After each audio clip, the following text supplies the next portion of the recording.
Traveling around the country, talking to the radio announcers, the church people and the street people, telling them that God has smiled on me. God has smiled on you if you got breath in your body. If he woke you up this morning and started you on your way. And I want to tell you some stories of people that God smiled on. We know the story of Dr. Martin Luther King, how he started way back in Montgomery, Alabama in 1955, trying just to get dignity, trying to get respect. And he went all the way to the mountaintop. But he didn't forget about the brothers in the valley. He didn't forget about those trapped in the alley. And I hear Brother Martin King say, God has smiled on me. He's been good to me. Let me tell you, God has smiled on me. It's been so good to me. Then I see as Dr. King went on, another man stepped into the forefront by the name of John F. Kennedy, who rose up and said, let's not stand back. Let's not wait for a handout. Let's wait for a way out. He said, ask not what your country can do for you, but what you can do for your country. He said, don't us gravel and don't us moan, because God done smile on us. Let me say it. God has smiled on me. He has set me free. Let me say it. Yeah. One more time. I want to say it real slow. I'll say God has smiled on me. He has set me free. Pick it up. God has smiled on me. I feel it. Then I went on by backstage at the Apollo Theater and I saw a man come out.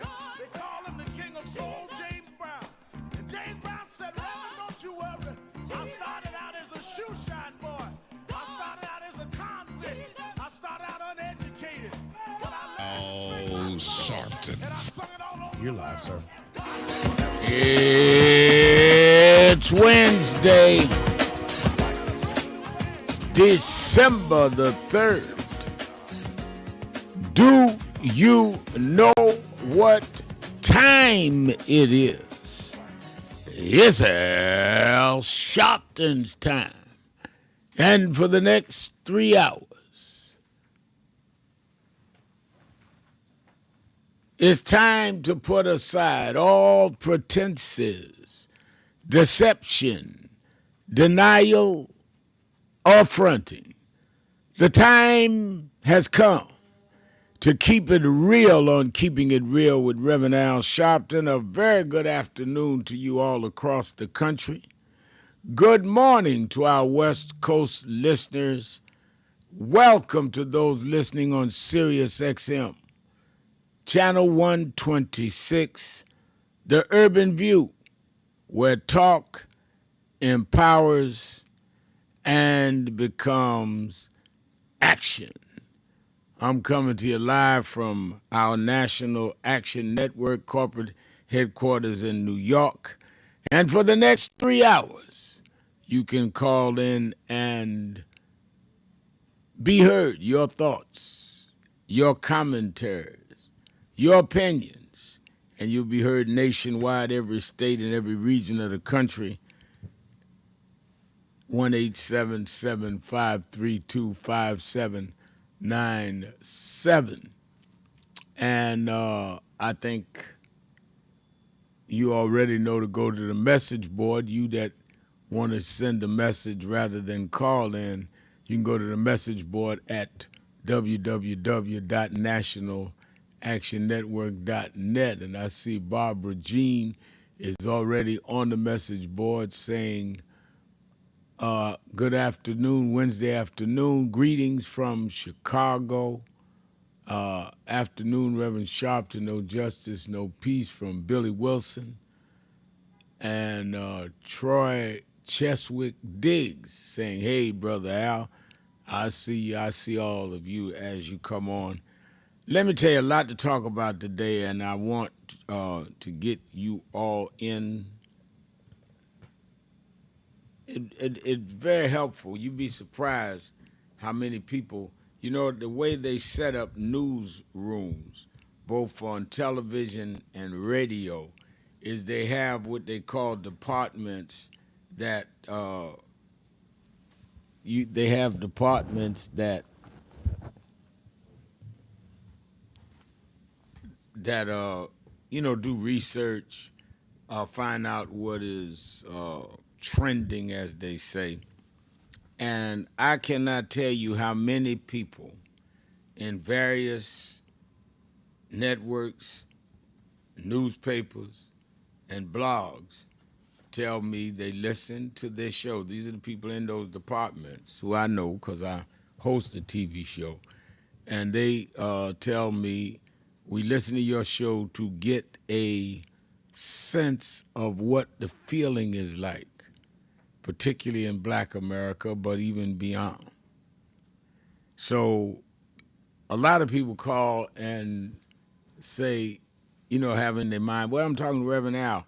You're also talking to the media opinion shapers and makers of the country, because they're listening. So participate. Let them know what you think.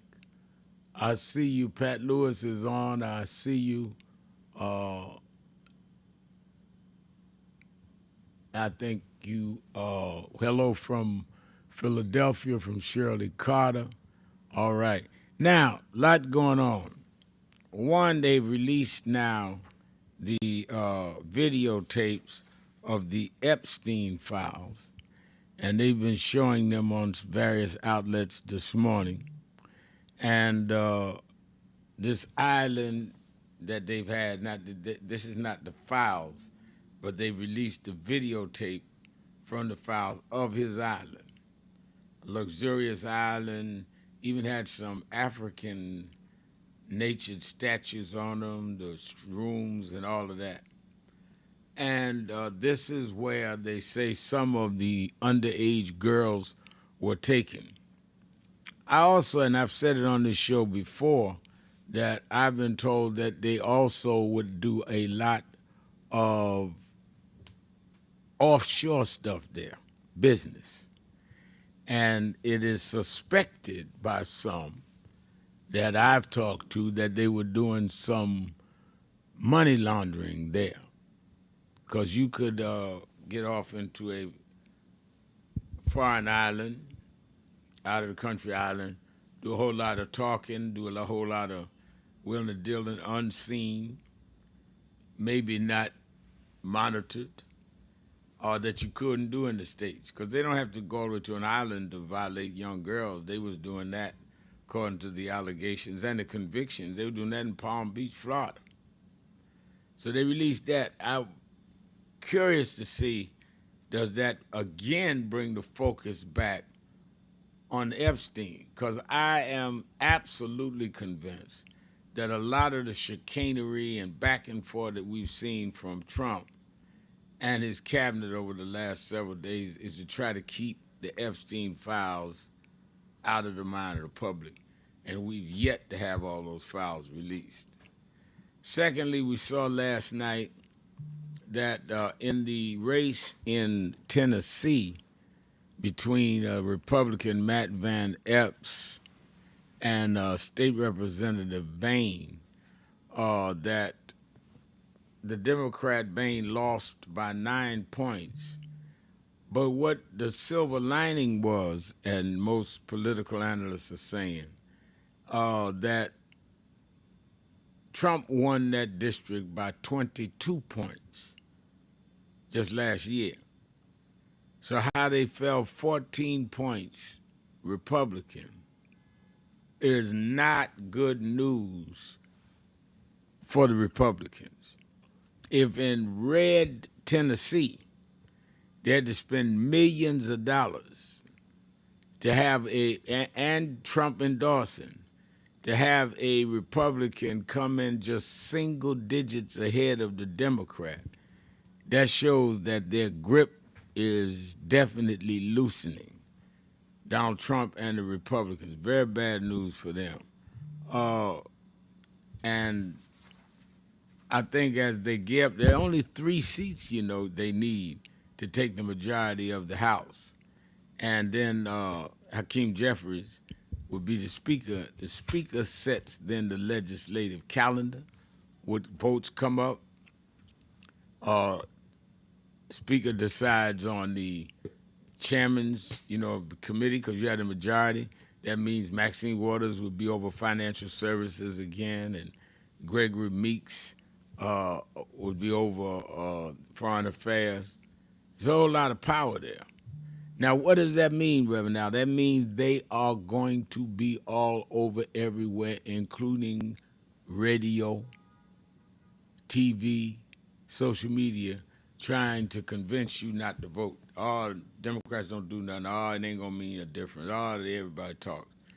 Believe me, get ready for it.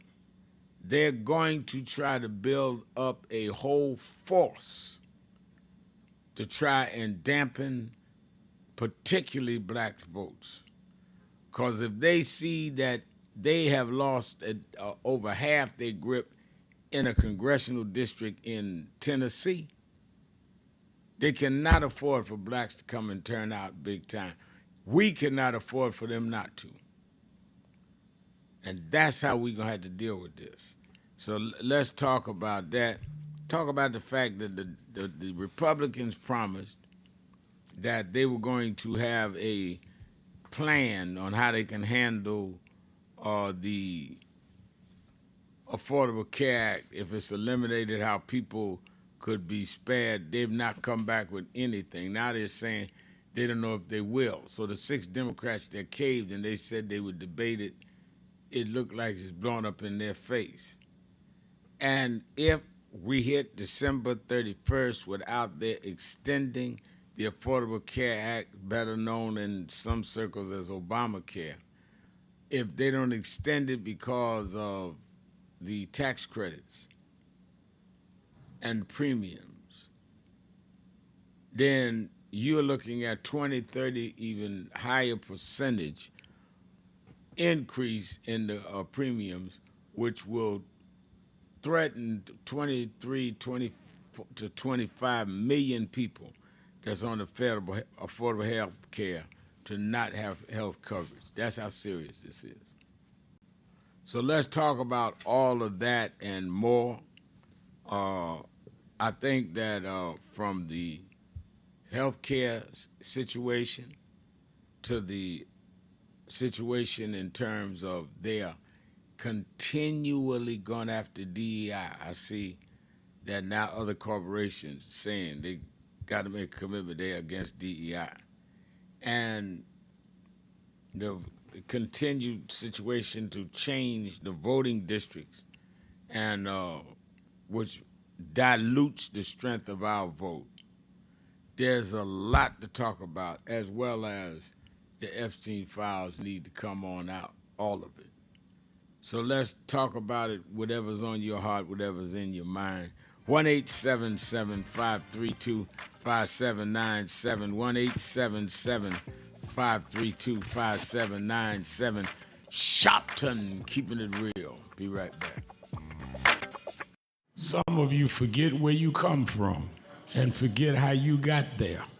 and act like you got there because you were qualified or that you had a good resume. But some of us had to pay a price for your resume to even be read.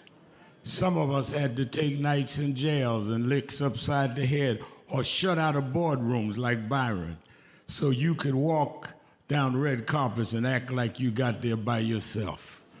So I received this award with a special place in my heart and on my shelf because I'm getting it from a freedom fighter who never forgot where he came from and how he got there.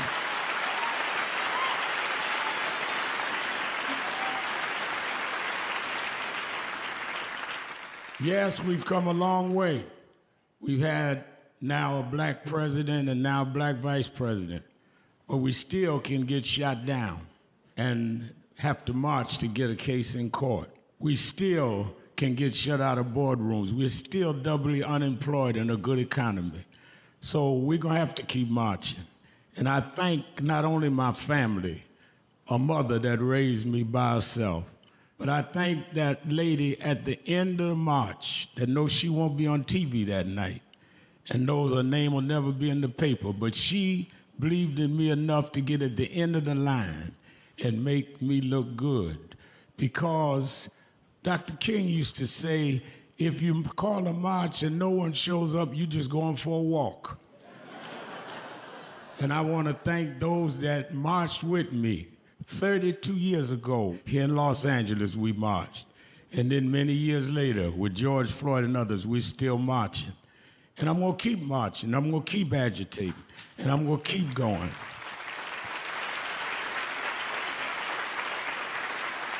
Until we don't have to do it anymore. Eddie, known you a long time, Mariah, Chris, and your kids. And I promise you this, the only thing that I really live for is I get up with this dream that every bigot, every racist, everyone in this country that hates will say, damn, he's up again. It's been a long time coming, but I'm April 1968, Dr. Martin King was killed in Memphis, Tennessee. And it has been the commitment of Nash Action Network to always, in the month he was killed, to let them know they killed the dreamer. I have a dream today. They can't kill the dreamer.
democracy. That's what it is.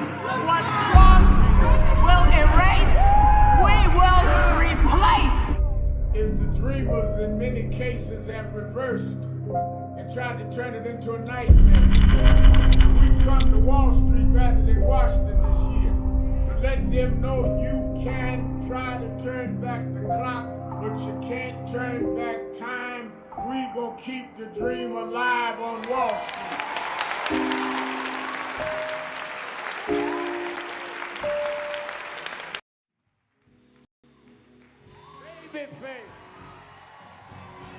Every step I take, you will be there. Every step I make, we'll be together. Every step I take, you will be there. Every step I make, we'll be together. Every step I take.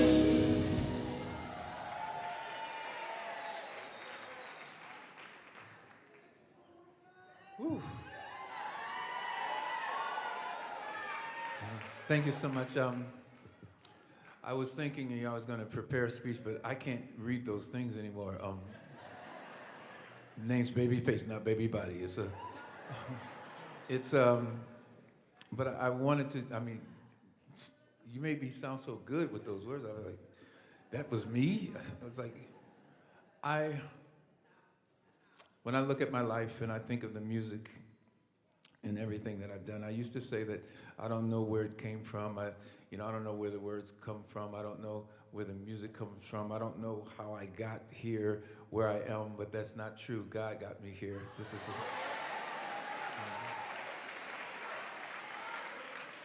and it becomes more clear to me every day that's why I'm here. And I don't even know how I ended up standing here, except for the fact that I ran into Al at the Essence.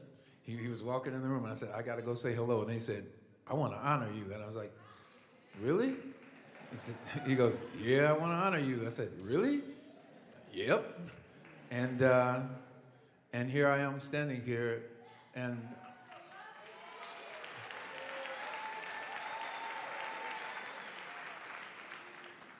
I can only thank you. I always want to do this, Michael Jackson. I love you too. I'm sorry.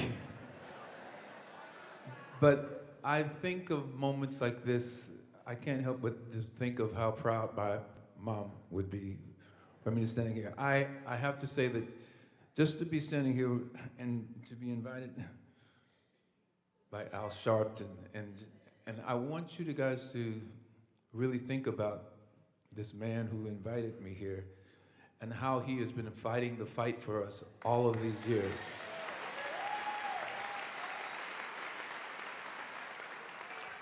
I don't think we give him enough credit. I don't think we give him enough love. Sometimes you just get used to people and you think, well, that's just Al. No. He's more than that. I want y'all to give him really love. Come on, let's give him.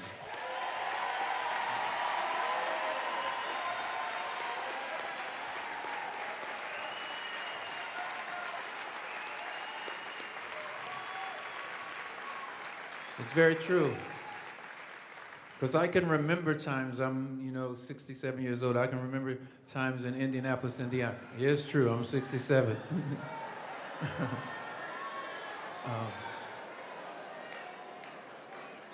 And I can remember times in Indianapolis when I was growing up, and there were places before I was 5 years old that I could not go to because I was black. And I remember how civil rights, how that changed everything for me and for my life, and that I'm standing here today because of all of those changes, and I was able to do the kind of music that I do and do everything because of those things happened. And so for me to accept an award like this, because I've never gotten an award like this before, and so I really appreciate it, and I'm just so thankful, and I thank my mom for giving me the sense to always be humble with my life and to never think that it's all about me. And so like I said, I didn't prepare a speech. I always just wanted to speak from my heart.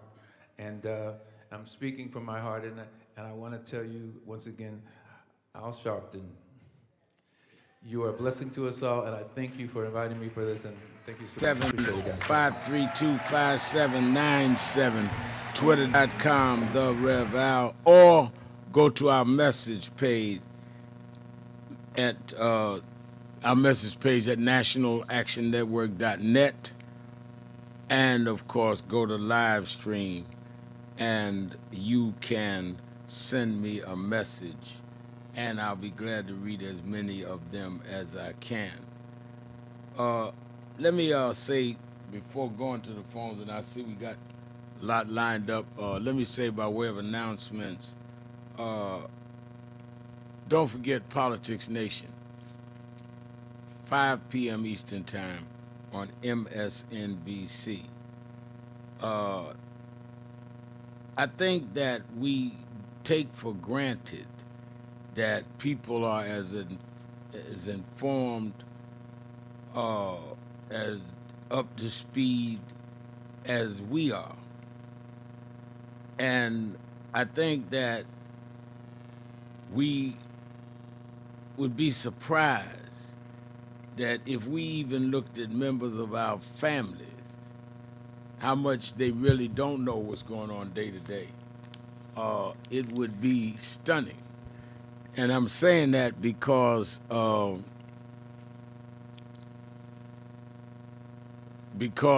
lot of what you're hearing, I'm getting a buzz.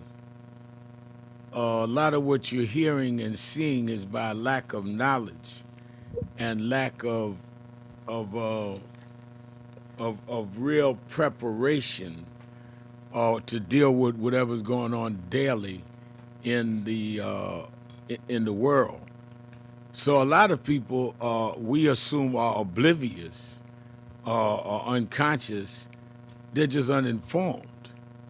And I think that if they had more information, there'd be more of a reaction, there'd be more activism, and there would certainly be more voting. So that's why I really, really spend as much time as I do trying to get as much public information out as I can. And doing radio 6 days a week, and broadcast live on the 7th day on Saturday, and doing my television show on MS Now, or formerly known as MSNBC, twice a week, and do Morning Joe and Nicole Wallace other times during the week, because I'm trying to make sure we get the information out there. I think people people suffer from the lack of knowledge. So make sure you watch Politics Nation with Al Sharpton, because I'm going to put on the people that are in the thick of what's going on, challenge them and ask them the questions that need to be asked, and tell people that you are highly recommended that they watch it as well. I think that we can clearly see the need for that. So watch Politics Nation with Al Sharpton live at 5 p.m. Eastern Time on Saturday and Sunday. And I'm already booking people for this Saturday and this Sunday. And believe me, it's going to be more than worth your while. Also, you that are in the New York area, meet me or beat me to the Saturday Action Rally at the House of Justice in Harlem, Saturday from 9 a.m. to 11 a.m. and in the House of Justice, because we need at least a weekly gathering, to inspire ourselves, energize ourselves, share information. And that's what we do every Saturday morning. National Action Network will be 35 years old next March. It's only 3 months away. And we've done every Saturday since our inception, right in the community, right there. So we never off. People ask me, people that have watched have gone to see the movie on the Sean Bell case, Aftershocks. So how do y'all organize so quickly? Because we never disorganize. We meet every week. We're on the radio live with our broadcast every week. You cannot gear up at the last minute. You should already be geared. So be at the Saturday rally. I've had people that say, I'm going to try it one time and see, that just keep coming back, say, the experience keeps me informed. Experience inspires me. I go back in my neighborhood ready to deal with things. So absolutely necessary to do it. You that are not in the New York area, you can watch it live on Impact Television The only black-owned. We like to talk about black-owned. Black-owned media is very important. It's being reduced to little or nothing. But the only black-owned national cable gospel station is Impact. Or you can watch it on our live stream at nationalactionnetwork.net. All right, let's go to the phones. A lot of callers. I'm coming to everybody. Let me start with my dear friend from Chicago, the beloved Miss Eunice. Miss Eunice. Good afternoon, Rev. Good I'm afternoon. exhaling today. Yeah, and I'm exhaling today, and you do a good job, and you may pop up anywhere. And one thing I can say, you keep it real when you're on these shows. and let's continue to pray for Reverend Jackson and family. Yeah. So, Reverend, it is criminal what Headset is doing along with Trump. Now, his mother told us the type of person he was, abusing his wife and drunk and whatever, and she tried to walk it back, I guess, after they got her behind closed doors. And let's not forget what Mayor Trump said about her uncle, as I've said before. We were all warned, and elected officials are the most disgusting because they have an inside track what's going on, but yet they don't see fit to stop this acting president. And he is vulgar to a fault, calling folks SOBs right on TV for all the world to see. If something is not done, we will suffer more and more. And as the saying goes, you ain't seen nothing yet. And if there's no checkpoint, there should be house cleaning this next election. And let me go because I don't like to take up a lot of time. Give somebody else a chance. Yeah, well, first of all, I just want to say thank you for your call. And you said you won't be here for XL on Friday. I'll be in Chicago Friday. I'm doing the funeral service for Dwight McKee, your friend and mine. His funeral is on Friday morning, 10 o'clock at Fellowship Baptist Church, and I'll be there doing the eulogy. Let me say one final thing, Rev. That Epstein Island is isolated. How did the young women get off the island? And thank you for taking my call. All right, thank you for your call. All right, 1-877-532-5797, 1-877-532-5797. Let me go to Dooley in Florida. Dooley? Reverend Al? Yeah. Reverend Al, can you hear me? I do hear you. Hey, I'm Dollar Bill cousin. Remember he used to drive James Brown bus? I called you a couple months back. I remember Dollar Bill. Yeah, sure. Oh, okay. What I called today is I can't take it no more, Reverend Al. I remember when he called those African countries, a-hole countries. He said that the Haitians up in somewhere in Ohio was eating cats and dogs. And now he's saying that the Somalians are garbage, but they're going to let the South African people who own the gold mines and the silver mines and oppress our people down there in South Africa with the help of the United States and Israel, they're welcome to come.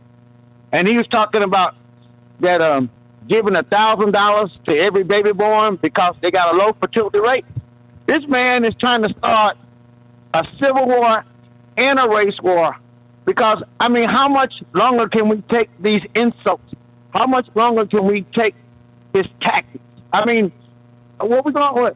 We can't leave because we ain't never got paid reparations. If we got paid reparations, we can just pick up and get out of here. But we ain't got no money to leave with. So what we gonna do? And what we gonna do is we gonna have to get him out of office. I'm glad you laid it out that way because that's exactly what he's doing, and we've got to vote him out. How did he get in there? Too many of us didn't vote. Let's not act as though we don't have some responsibility in this. But I'm glad you fired up, Dooley, and we need to keep that fire going through the midterms. And we need to be at all these rallies, these marches. We need to keep the pressure on them. Let's take a break. Be right back. Thank you for your call. Be right back. Keeping it real. Sharpton. Be right back. Keeping it real. The fact of the matter is, Rosa Parks was not only the mother of the modern civil rights movement, she was the mother of this nation.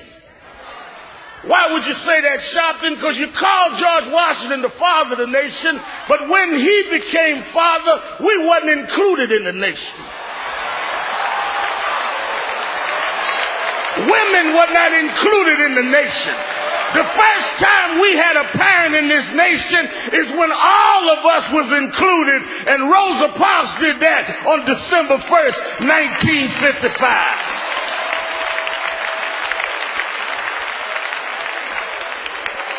I heard somebody say Jim Crow is who she fought, and Jim Crow is still around.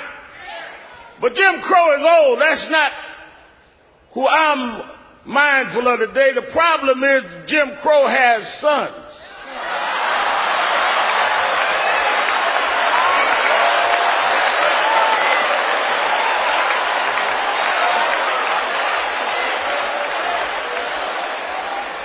The one we got to battle is James Crow Jr. Esquire. He's a little more educated. He's a little slicker. He's a little more polished. But the results are the same. He doesn't put you in the back of the bus. He just puts referendums on the ballot to end affirmative action when you can't go to school. He doesn't call you a racial name. He just marginalizes your existence. He doesn't tell you that he's set against you. He sets up institutional racism, where you have a nation respond looking for weapons in Iraq that are not there, but can't see a hurricane in Louisiana that is there.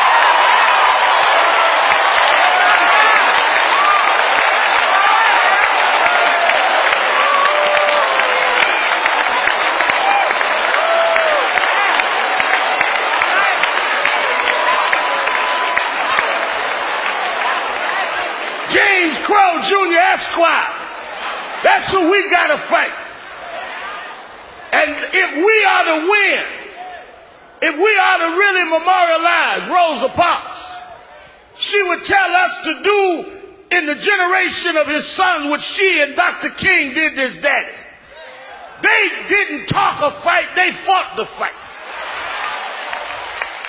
They didn't show up at funerals, they showed up on the picket line and the march line and the jailhouse. It amazes me that we sit there acting like we don't have work to do. And that many of us in our own community are mocking her memory. They formed a movement when they had none of what we got. You realize that Dr. King and Dr. Abernathy and them formed a boycott after Rosa Parks, where people stayed off the bus for a year, went to rallies every night, and they never had email, never had a cell phone, never could go online. Here you got 2 cell phones in your pocket, emails, computers at the house, and can't even get a block association meeting together.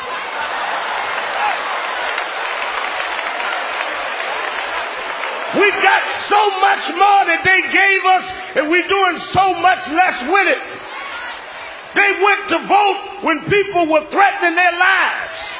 Medgar Evers was shot dead in his driveway, left 3 children inside that never knew how it was to have a father in their adult years, died to give us the right to vote.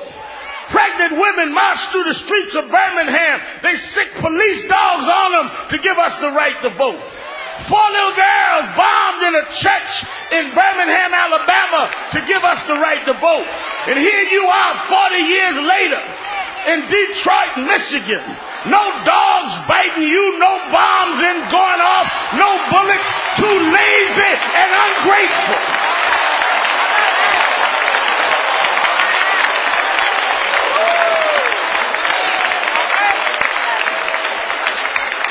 Making mockery of her memory.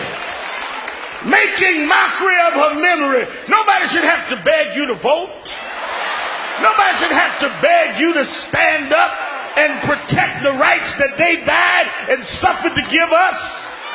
You can't take care of one thing on the ballot in Michigan when they had to change the laws of all 50 states? You complaining about one referendum when they did a whole revolution and never fired one shot. And then you turn it around on each other. Why do I want my daughters to visit that stone? Because I want them to know black women are not hoes.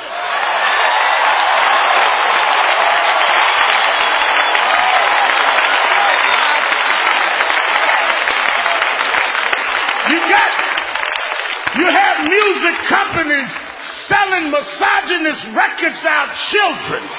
Black womanhood was Rosa Parks sitting in dignity. She wasn't break dancing. She wasn't talking about pimp me out. She made the world respect her people.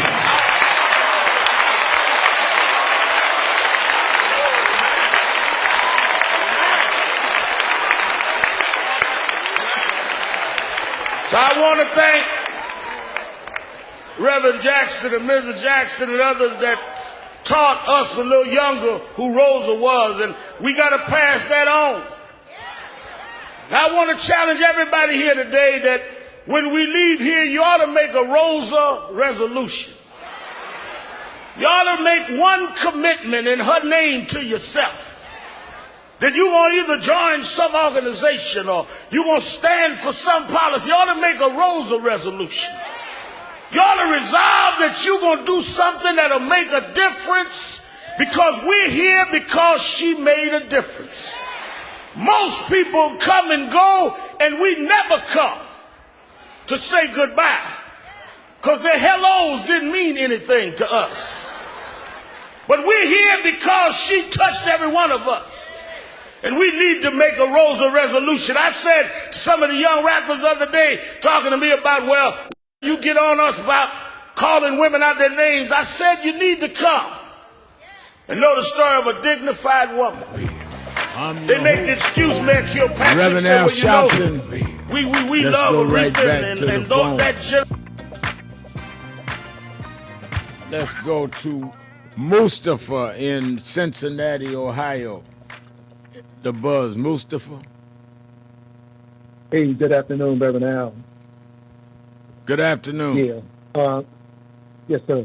The nature of my call, man, I'm deeply saddened by Donald Trump's comment about Somalian people. Here's the thing, man. Somalis are some of the most law-abiding American citizens you will ever meet. They build businesses, they build mosques. They are the least likely to go to jail because they maintain one of the highest median per capita income in this country because they are business owners, homeowners, owners of mosques, etc. So when Donald Trump says that these people are garbage, he's talking about all black people because we are all of African descent, whether we're from the northwestern shores of Africa or the eastern shores of Africa. We are all African people. And we really, really, really need to come out and protest. But lastly, the no vote is the vote that hurt us the most, the no vote. And really, we got to get our Somalis and our West Africans, our East African and West Africans on one accord and come out and vote. So I just wanted to add that. Well, I think what you're saying is vitally important because I think that it is when you have the President of the United States just outright say these people shouldn't be here. We don't want them in our country. And he's talking about the Somalis are garbage. He said that the Congresswoman is garbage. This is raw, unapologetic, unadulterated racism. And I don't understand why anybody, anywhere, could have any question about it. And no president, certainly not Barack Obama, anybody else could say that about a nationality and they not be standing up in Congress today asking for them to be removed from office. calling an elected You know, Barack calling a elected congresswoman garbage, and then that wasn't good enough for him. Then say the Somalis are garbage, and they all need to. We don't need them in our country. Is as racist as you can get. Yeah, how vile can you be? Right. Why would you say that? You know, even if you said it in private, the people you talking to should ask why. Right. Why are you coming down on black people in this nature, particularly the ones who are very productive? You take, for instance, in Cincinnati in northern Kentucky, the majority of the people that work for Amazon, FedEx, Ryder, DHL, and a dozen other companies are of West African, Central African, and East African descent. The majority of those people are East, West, and Central Africans. So for him to say that is a huge insult. I'm getting ready to go to work. I'm going to be working with I don't know how many East Africans, right, because there's more East, West, and Central Africans than it is African Americans at these companies. More of them than African Americans. These people come to work. They're taxpayers. Some of them are voters, homeowners. They are a vital part of the economy in Cincinnati, northern Kentucky, Cleveland, Cincinnati, Dayton. There's over, I guarantee you, there's over 200,000 in Columbus right now. They own a huge, they got two beautiful mosques in Columbus, the capital of Ohio. So this is totally, totally unnecessary, outrageous. No, totally outrageous and ought to be dealt with like that. You're absolutely right. I hope some of the one or two Trump supporters call me and explain to me why he would call a whole nationality of people garbage.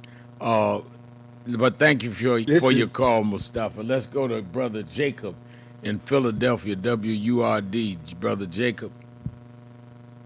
Peace be unto you, Reverend Sharpton, and your worldwide listeners. Back in the day, they used to say the Jamaicans had all them jobs. I say to you, Reverend, now, you're like Jamaica, man. You got more than 10 jobs or two. You be doing it, man. And God bless Nan. It's boots on the ground, man. That's what we need. You talking about that's the real war. And that war is fought with weapons not like steel and bombs and stuff like that, But you know what? The health care plan that Trump was talking about, Reverend Al? Right. Well, I think it went the way of that concept. It went the way of his tax release. I mean, it's out there somewhere, floating in the world, in the galaxy somewhere. But it's out there because he said it was out there, right? Right. But Reverend Al, President Reagan, he would sometimes say, "Well, here we go again," Here, and I say this about what Trump, called it. Well, here we go again. The racist, outright racist, And let me say this, keeping it real, and here in Philadelphia, man, like I said, ain't no stopping us here, But to keep it real, and that's your program. In my opinion, this is the same type actions and language used by Adolf Hitler, okay? I learned that in high school and in the universities. They teach that, right? All you got to do is read Mein Kampf, right? Okay, so it's there. But my question to you, Reverend, now, do you think truly that this is the kind of what they say, a more perfect union that was laid out in the Constitution, drawn up by who we call the Founding Fathers? Well, I don't think so. I think that the concepts are not that. I think some of the Founding Fathers was probably as racist as Trump is. But I think the concept, and I think it's good you raised it, because they had the state of mind where they were not going to just openly say that other people of other countries were garbage. They would legislate blacks to be 3/5 of a man. So obviously they were racist. Obviously many of them were slaveholders. But I don't think we've seen anybody since then as blatantly racist sitting up in the Oval Office as Donald Trump. And Yeah. go ahead. Yeah, excuse me, Reverend. I was just going to say, lastly, you remember all that talk that the Republicans and Trump used to laugh at, calling him Sleepy Joe and all that? Donald been doing a lot of sleep here lately. You noticed that, Rev? Oh, yeah. Ain't nobody saying that. He fell asleep yesterday during the press availability. And then he's up all night because you can look at the time on the tweets he does on social media. He's up all night. He had a tirade last night for an hour and change, I was seeing. I mean, there's some instability here that is dangerous because this man is the president and this man has the vital weapons at his disposal, and he just goes off. To go off on people like that with no kind of filter, and you want this man sitting up there making decisions on military operations, this is dangerous, and I'm very serious about that. All right, thank you for your call. Reverend, Let me go to Rick in Germany. Rick. Good day, Brother Sharpton. Good day. First of all, let me say I am dying slowly here in Germany. Alcohol, coffee, and meat are killing me slowly, especially on top of tuberculosis and a CIA intestinal parasite poison. But I want to thank you for entertaining my calls the last three or 4 years. I want to thank you and your team. I called today to talk about Hakeem Jeffries. You know, I've seen him on TV, and I'm saddened by his position on Israel. I'm saddened at the show he puts on using his hands as he engages an audience. And I would ask you, is he from an Islamic family? And second, what power does he have in the U.S. Congress today? Well, his families has, as most African American families, have some Muslims in it. He himself is a Baptist, member of Cornerstone Baptist Church and Brooklyn, and he is at this point the minority leader of the U.S. Congress, meaning he's over all the Democrats in the Congress, but they don't have the majority. If they have the majority after the next midterm election, then he could be elected Speaker. And, I've known Hakeem 25 years. We may not agree on every tactic or every issue, but I think he has generally been very positive, very forthright, and very courageous dealing with these people. And I think that, when people talk about him, or for that matter others, I don't know anybody in the House that is better at being Speaker than Hakeem Jeffries. All right, thank you for your call. Let me take my break. We'll be right back. Keeping it real. Sharpton, be right back. 1, 2, 3, I got the feeling. Hey, baby, baby, I got the feeling. How I got that feeling, yeah. Hey, hey, got that feeling, y'all. Come on. Feeling, baby. Oh, I got the feeling, y'all. Can you put your hands together? I got the feeling. Oh, won't you say, baby, baby, I got that. Ah!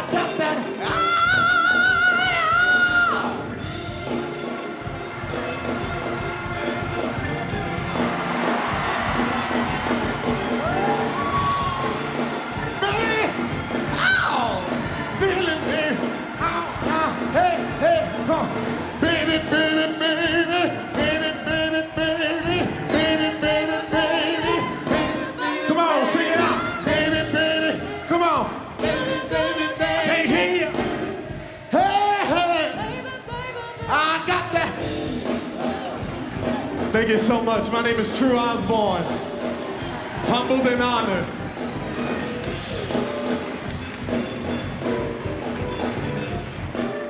All right.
everyone. I am humbled and grateful to be here with you tonight.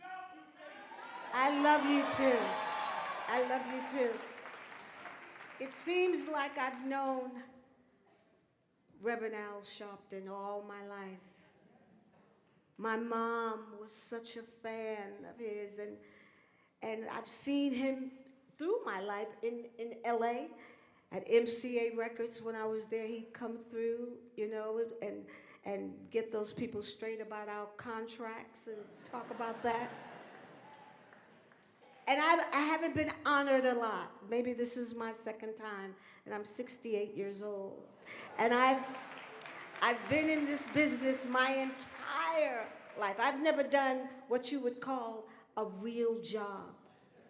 But I am truly honored, and I'm thankful, and I love us. I love my black people.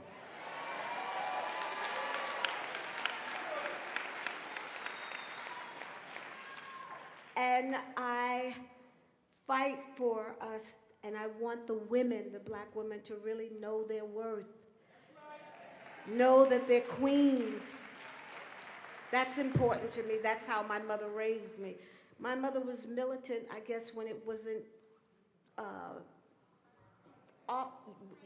trendy, yes. Because when I was a little girl, my mother and father would drive in Brooklyn. I'm from Brooklyn, Bed-Stuy, do or die. And when she would see police officers handling black children or a black boy or a girl, she would have my father stop and say, she'd get out of the car and she'd say, "What's going on here? Wait a minute, what you doing?" All the time. So it's natural that I'm that way, because I'm so tired of seeing our black men beaten with handcuffs. They have handcuffs on. That's important to me. That's my fight. I want love in this world. We're living in some, I love you, I love you. I never knew love like this before. I can't sing because we just finished doing 3 shows back to back. And I flew in this morning, and because Reverend Al wanted me to sing home. There's no way I could sing home, but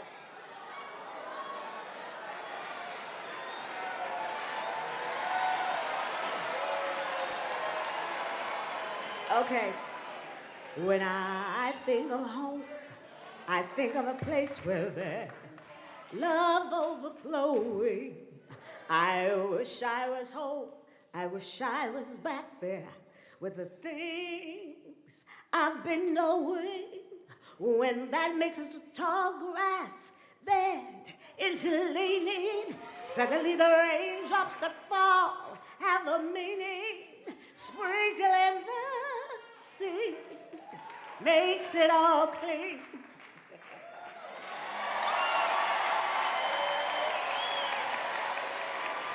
But thank you. Thank you. Happy birthday. Happy birthday to you. Happy birthday. I love you. I love you with my life. Stephanie Mills.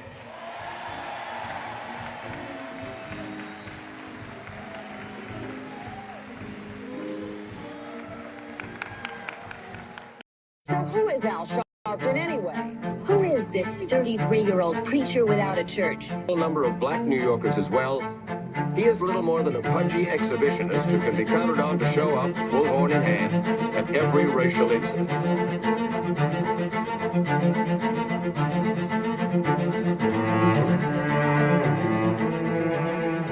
I often quote Mark Twain saying, "The 2 most important moments in life is the moment you are born and the moment you find out why you were born." I had a very troubling conversation the other day that prompted me to do this little video. Young man that I've known a while came to me, and he was crushed. I mean, really crushed, because people were criticizing his work. He's in the ministry, but he's also an actor. And he said he couldn't understand why people were jumping all over, criticizing him, trying to find scandalous and derogatory things about him. And I told him, I said, You know, you very young. You don't know the road I've traveled. They call me everything but a child of God. A blabbermouth, a loudmouth, too flamboyant, an agitator, a racist, I a race had to baiter. learn. Yeah, right. I was not defined by how others saw me. I was defined by how I saw myself and whether I was being true to myself. Some of you watching this don't like me. And it doesn't matter as long as I know what I'm doing. And I like me for being real. So I'm doing this video to say to you, whoever you are, and whatever you do, you may not be in ministry or social justice, none of this stuff, but don't live your life worried about opposition or people that don't like you. You can turn that around. Use me as an example. The same people that call me a scam artist, a con artist, a sellout, or racial hustler and all, I kept going. I'm your people I respect. Reverend Al Sharpton, and we're back. 1-877-532-5797. 1-877-532-5797. And you can also go on our message board and give me a message.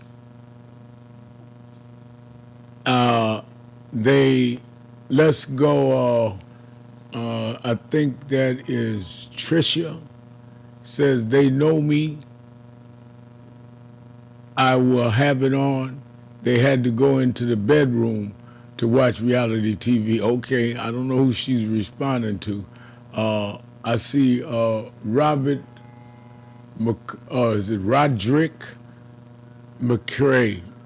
See, they just printing on the little side is too small, but when you put it up, I can read it much better. It says Roderick McCoy says, I would like to know how many Somalian people voted for Trump and how do they feel about him now? You know, and that's a very good question. Same is true of a lot of the people that are being removed by ICE.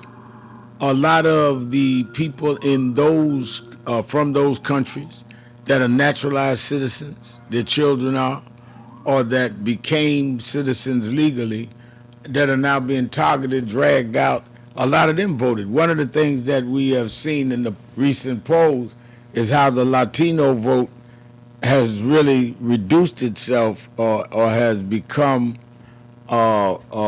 much, much more anti-Trump. And we tried to warn them of this before the election. And I remind people that Kamala Harris only lost by 1.5%. So it wasn't that many people that if they had got it right, we would not be sitting up in this position we're in today. Tyrone in North Philadelphia. Tyrone, you're keeping it real with Al Sharpton. Yeah. Hello? I think Tyrone's talking to somebody else. All right, thank you for your call. When you call, you got to be ready when I come to you. I think Tricia says the voter demographics should be out soon if they are not already out. She's talking to Bruce Turner. I saw her give her concession speech, and there was a lot of black people on stage with her. I assume she's talking about the Tennessee vote. But I think the fact that the Tennessee vote was just a 1% win in a district that went 22% for Trump means that they can turn this midterm election around. You've got 10 months to go in all of these districts and turn them around. Affordability is a real issue. You can tell people all you want. When the price of eggs, the price of bread, the price of milk, price of meat is all up, you can't tell people they're doing better when they're looking at their grocery bill, when they're looking at their mortgages going up, and when they look in January at the premiums skyrocketing on their health care. So you can fool some of the people all the time. You can fool all the people some of the time. But you can't fool all the people all the time. These wheels is getting ready to come off. And I think that it is only a matter of time. And our continued work, because a lot of people will not know what hit them unless we explain it to them as it goes. All right, 1-877-532-5797. 1-877-532-5797. Tonya Stovall says, being ignorant also has consequences. The common word today is FAFO. Yeah, that's true. That's very true. There is, ignorance is not an excuse or justification. She's absolutely right. It has consequences. And people that put them in, they're the ones suffering from having put them there.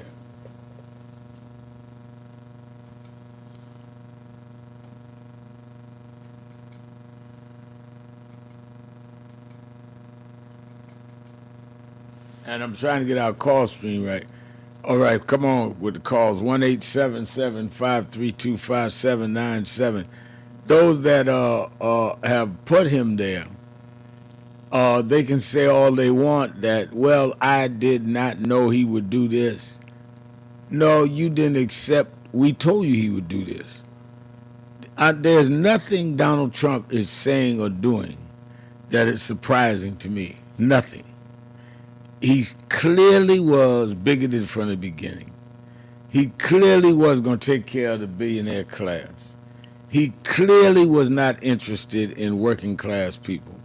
He clearly was not for people of color. So I don't know what you thought we were making this up. Tanya Stonewall says, you're right, Reverend Sharpton. Those wheels need to fall off real soon. They're going to fall off. Let's go to Jewel in New York, New York. Jewel. Afternoon.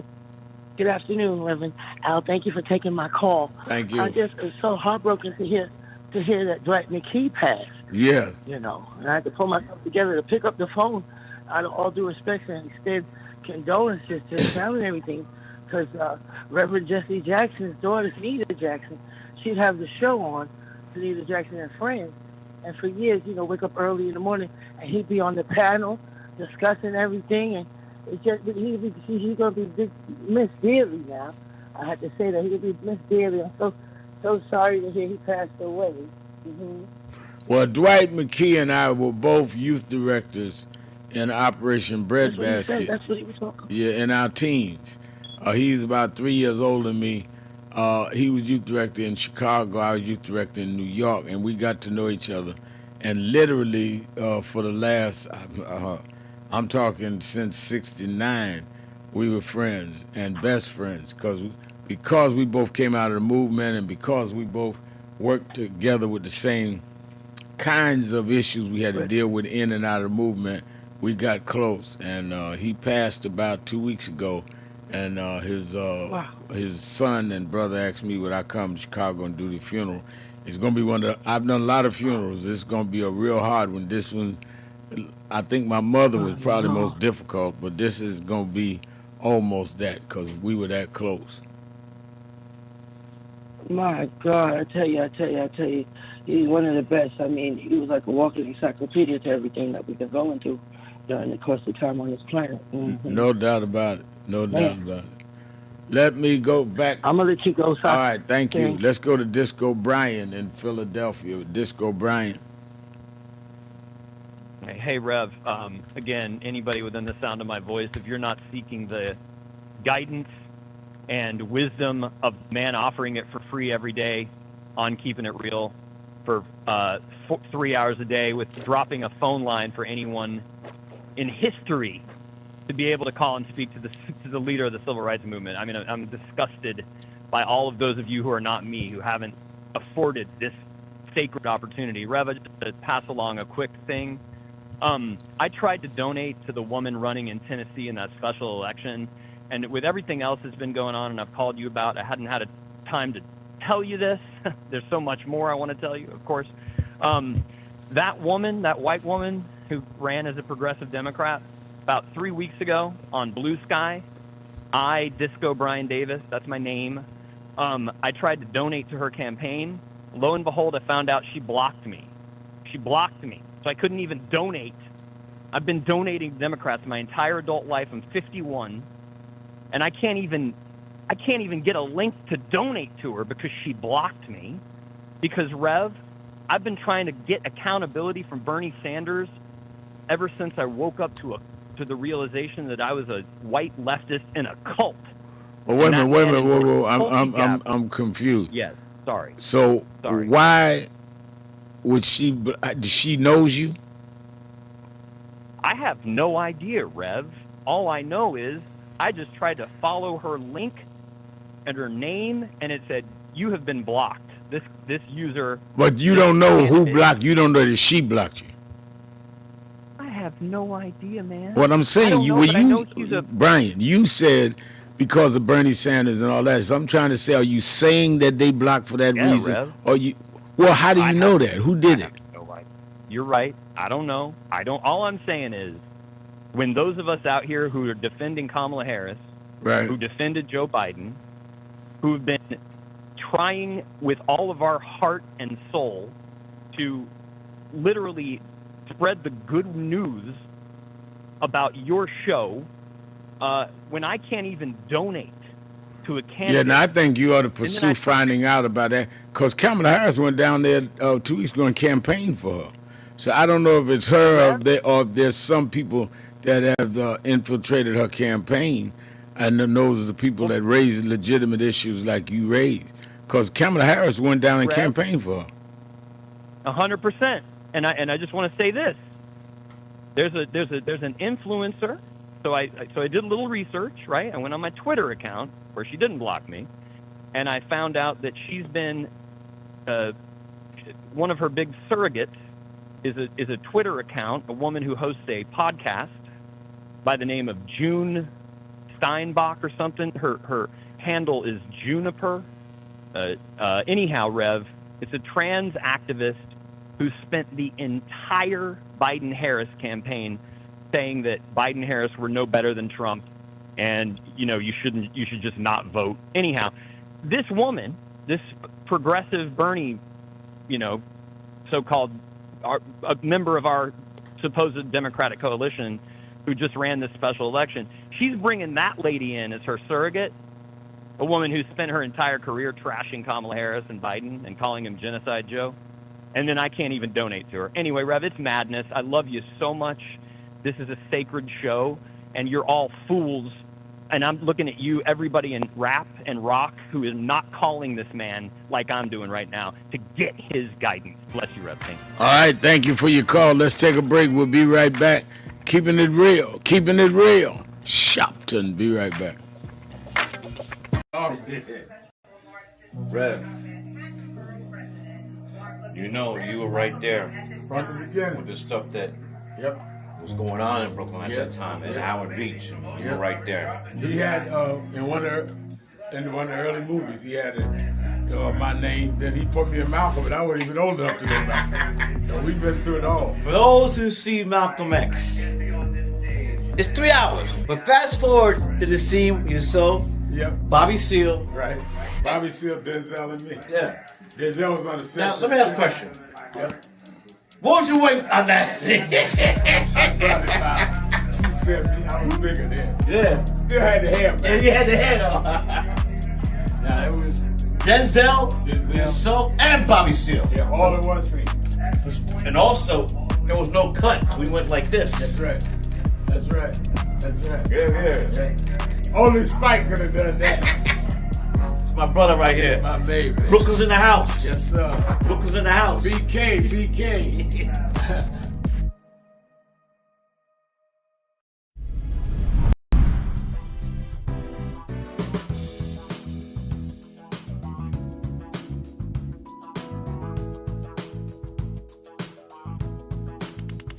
This is the first Thanksgiving I'm here in New York. Over 20 years. I'm just glad to be here with Rev today and to hand out the food. It's a blessing. It's a blessing. It's a blessing. It's Erica Ford, the Peace Doctor in the building. Here at the National Action Network, it's about thanks, it's about giving, it's about gratitude, it's about love. I feel it is important for you to understand that there's work out here to be done, but it starts with gratitude, it starts with giving, it starts with peace, it starts with love. Let's go. Before we feed our family, we got to make sure that we feed the community. That's right. That's what it's all about. We have to come with Sharpton phones. You come and you make sure you show up, serve the community. That's what it's all about.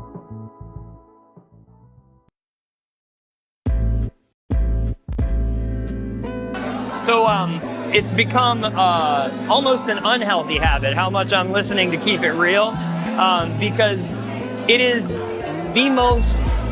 the realest thing on the air anywhere, whether it be online or whether it be on the radio or wherever it's coming into you from, because there's no one of Rev's importance and caliber who is as dominant a media figure as he is, who allows people to speak at length, and who he treats with equal respect and admiration with every call, whether he agrees with you or not.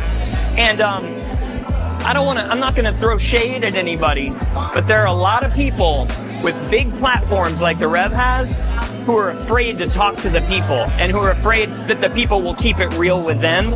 And he never shies away from anything any of us want to talk to him about. And he doesn't shut you up. It's not a soundbite, it's a conversation. So I would like people in media to learn from this man who is carrying MLK's torch. Don't be afraid of people. Listen to them, respect them, and stand in God and stand in truth. Thank you, Nan. Thank you, Rev. Thank you, everybody who puts this together and sends it out across the world, because we need much more of it. Bless you.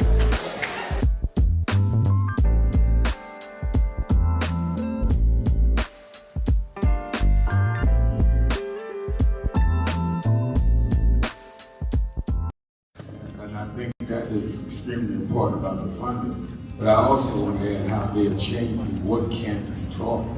You have states outright saying you can't teach Black history and you can't teach certain other histories and the curriculum. You have this administration that is literally taking out exhibits from the Smithsonian.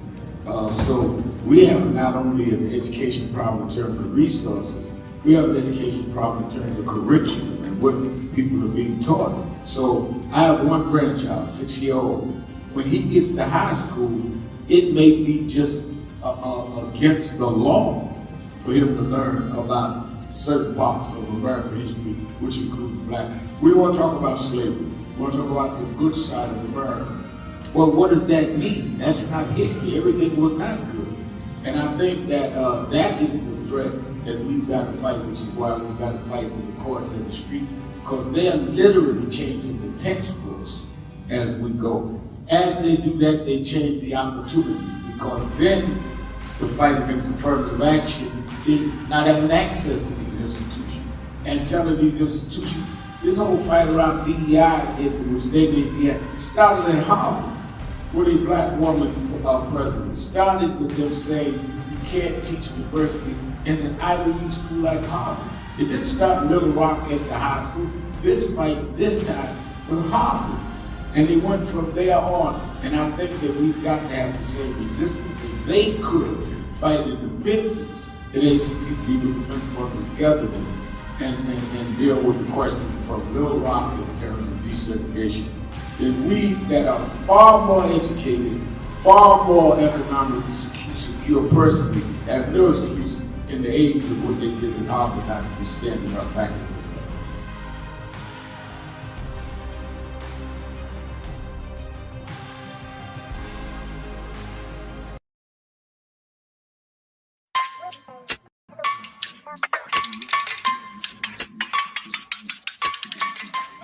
Hey, what's up? They got, they're doing, thank you. They're doing, what's on your mind? Yeah.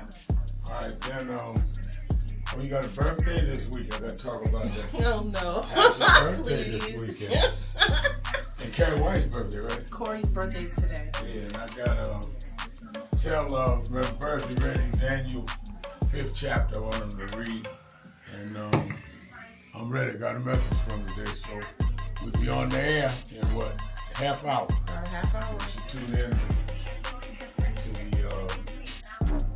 WBLS 107.5 FM and National Impact and www.nationalnetwork.net. All right, I'm ready. Go. Make sure you operate on time or I'll tell them how old you are.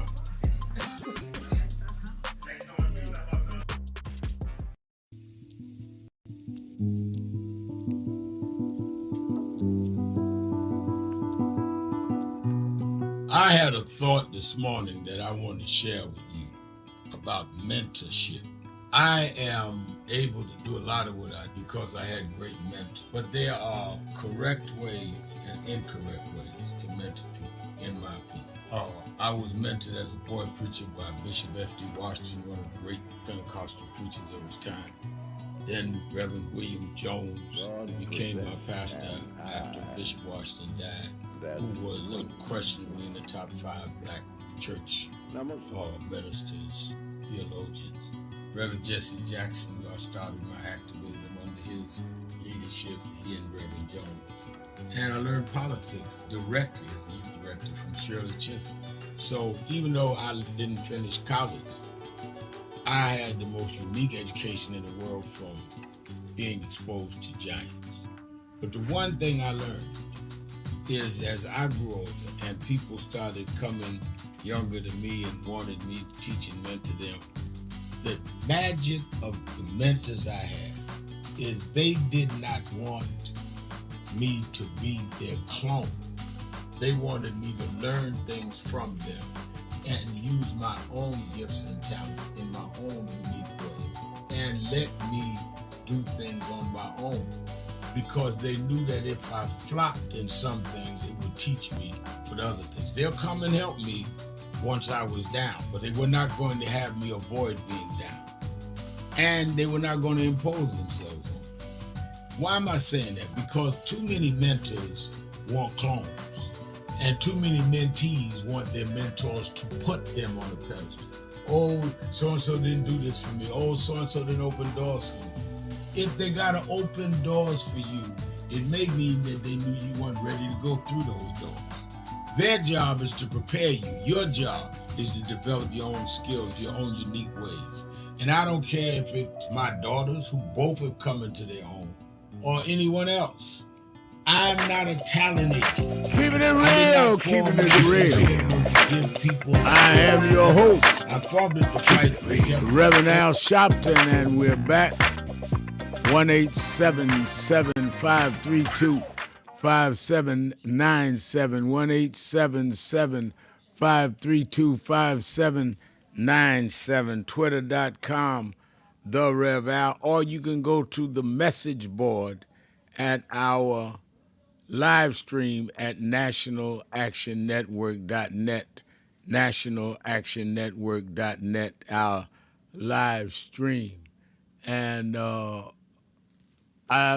let me on our message board. Vanessa Robertson is saying, when a young black man needs real help against these policemen when they are not dead, the leader we grew up on is never there, is not a dollar attached to their story. I see people as they are. I just call Jesus to help me and myself.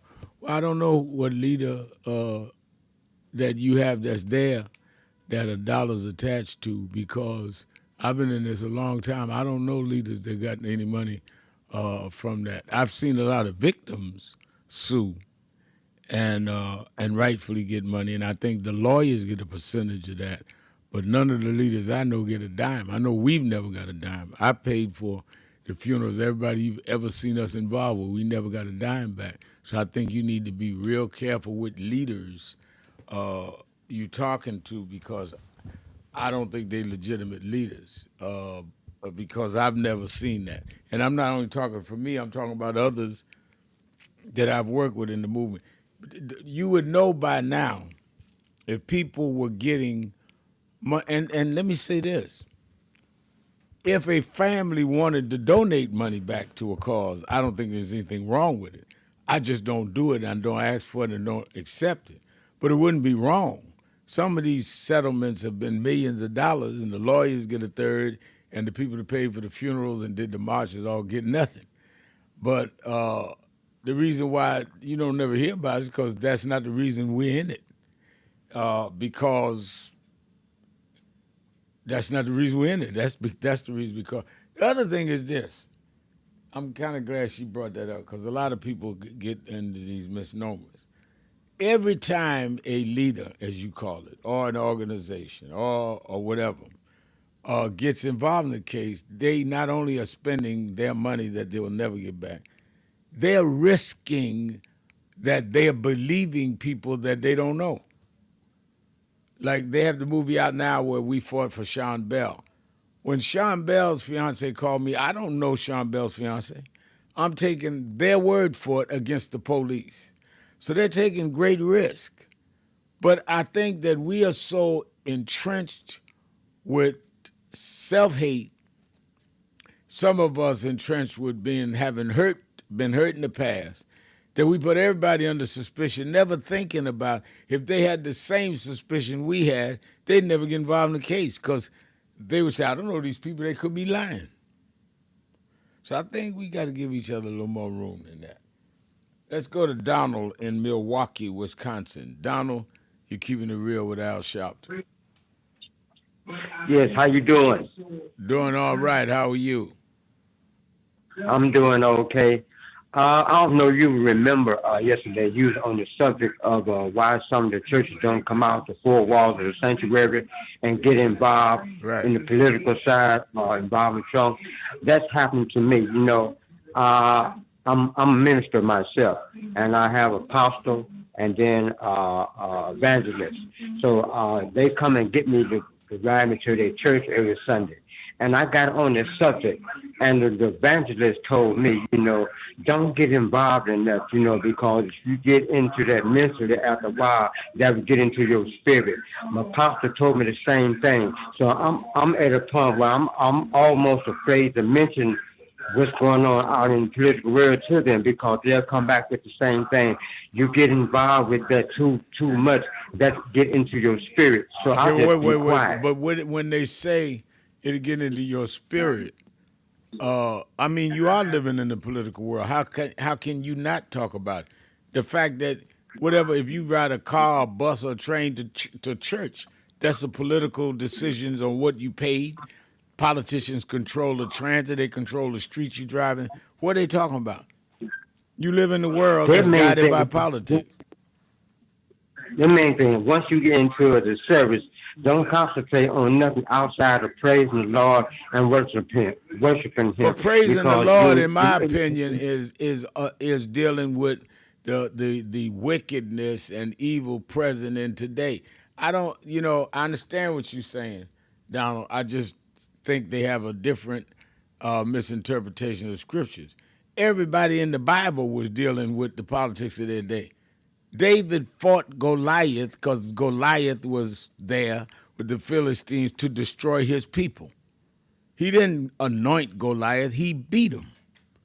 Shadrach, Meshach, and Abednego was thrown in the fiery furnace because they defied the laws of a king that wanted them to bow to another god. That was politics. The king had the political power to give them a death penalty, put them in the fiery furnace. So, I mean, they got to throw the Bible out if they're talking about everything in the Bible was there. Jesus was crucified. What was the indictment? For stirring up the masses. Jesus didn't go to the cross because he had the Holy Ghost. They didn't believe in the Holy Ghost. So you need to tell them that what you can do where they and you can get on the same page is they should read the Bible. Let's go to Ira in Washington, D.C. Ira, you're keeping it real with Al Sharpton.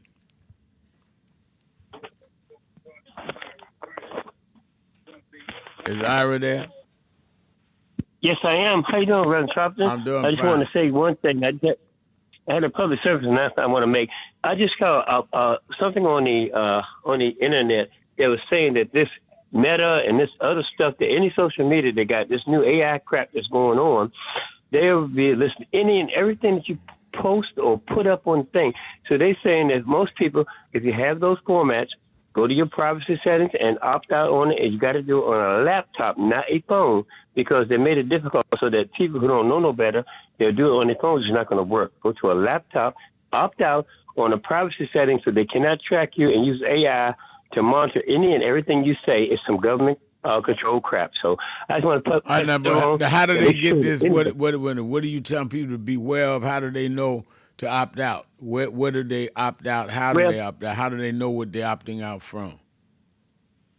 Gmail, Meta, any format that we have that is public, that kind of stuff. Anything you can opt out, but do it on a computer, not a telephone, because they try to make it difficult to confuse people so they won't know how to do it. Make it listen automatically, infuse the AI to listen to any and everything you say and do, and you got to opt out from it from a computer. And that's the whole thing for any and everybody who does these formats, whether it be Facebook, anything else they use, TikTok, any of that stuff. Opt out completely on a computer and make sure that you get a reply form to turn in to opt out. So just make sure they know what to do, because it's some tricky stuff going on where the AI is trying to listen to any everything you say and monitor it and send it back to someone. I don't know whether it's 47 or whoever, but it's send it back to somebody who can listen to any and everything you say and post pictures and everything. And I saw that actually in live time. You must opt that stuff out in case you want to be private. All right. Thank you for your call. I'm learning a lot about this technology, so I'm glad you told me about that. Let's take a break. We'll be right back. Keeping it real. Sharpton. Be right back. Now it's clear. And I think that is extremely important about the funding. But I also want to add how they're changing what can be taught. You have states outright saying you can't teach Black history and you can't teach certain other histories and the curriculum. You have this administration that is literally taking out exhibits from the Smithsonian. So we have not only an education problem in terms of resources, we have an education problem in terms of curriculum and what people are being taught. So I have one grandchild, 6-year-old. When he gets to high school, it may be just against the law for him to learn about certain parts of American history, which includes Blacks. We don't want to talk about slavery. We want to talk about the good side of America. Well, what does that mean? That's not history. Everything was not good.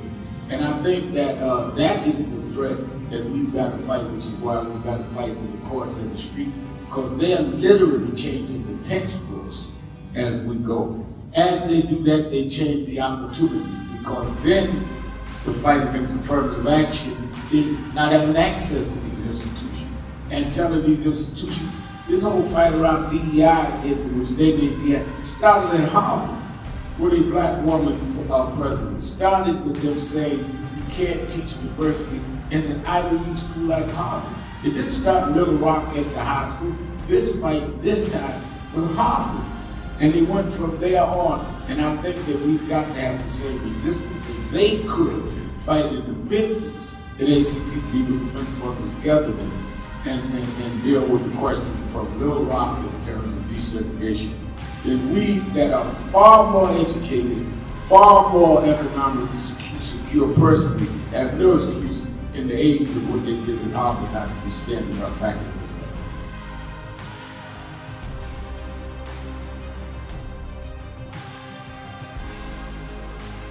Thank you for joining us for Weekdays Live with Reverend Al Sharpton. Take the time to share this broadcast right now. Tell your friends it's time to keep it real with Reverend Al. Comment your questions now in the chat or call Reverend Al Sharpton directly on air at 877-532-5797. Now stay tuned for Reverend Al. This is Reverend Al Sharpton. As you watch the broadcast, support National Action Network. Go to www.nationalactionnetwork.net and be involved. You can join, take your membership right online, www.nationalactionnetwork.net. getting ready to start the program. But we need you to be part of the movement.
Hey, what's up?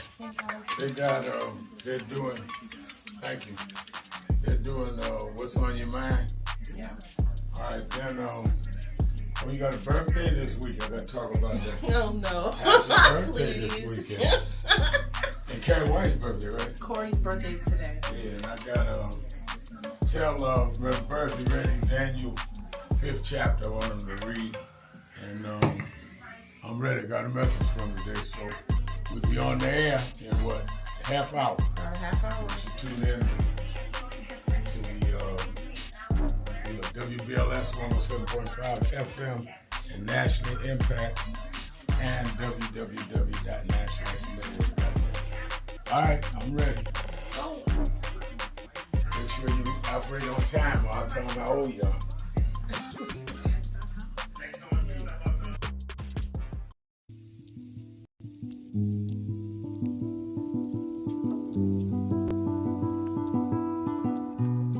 I had a thought this morning that I wanted to share with you about mentorship. I am able to do a lot of what I do because I had great mentors, but there are correct ways and incorrect ways to mentor people, in my opinion.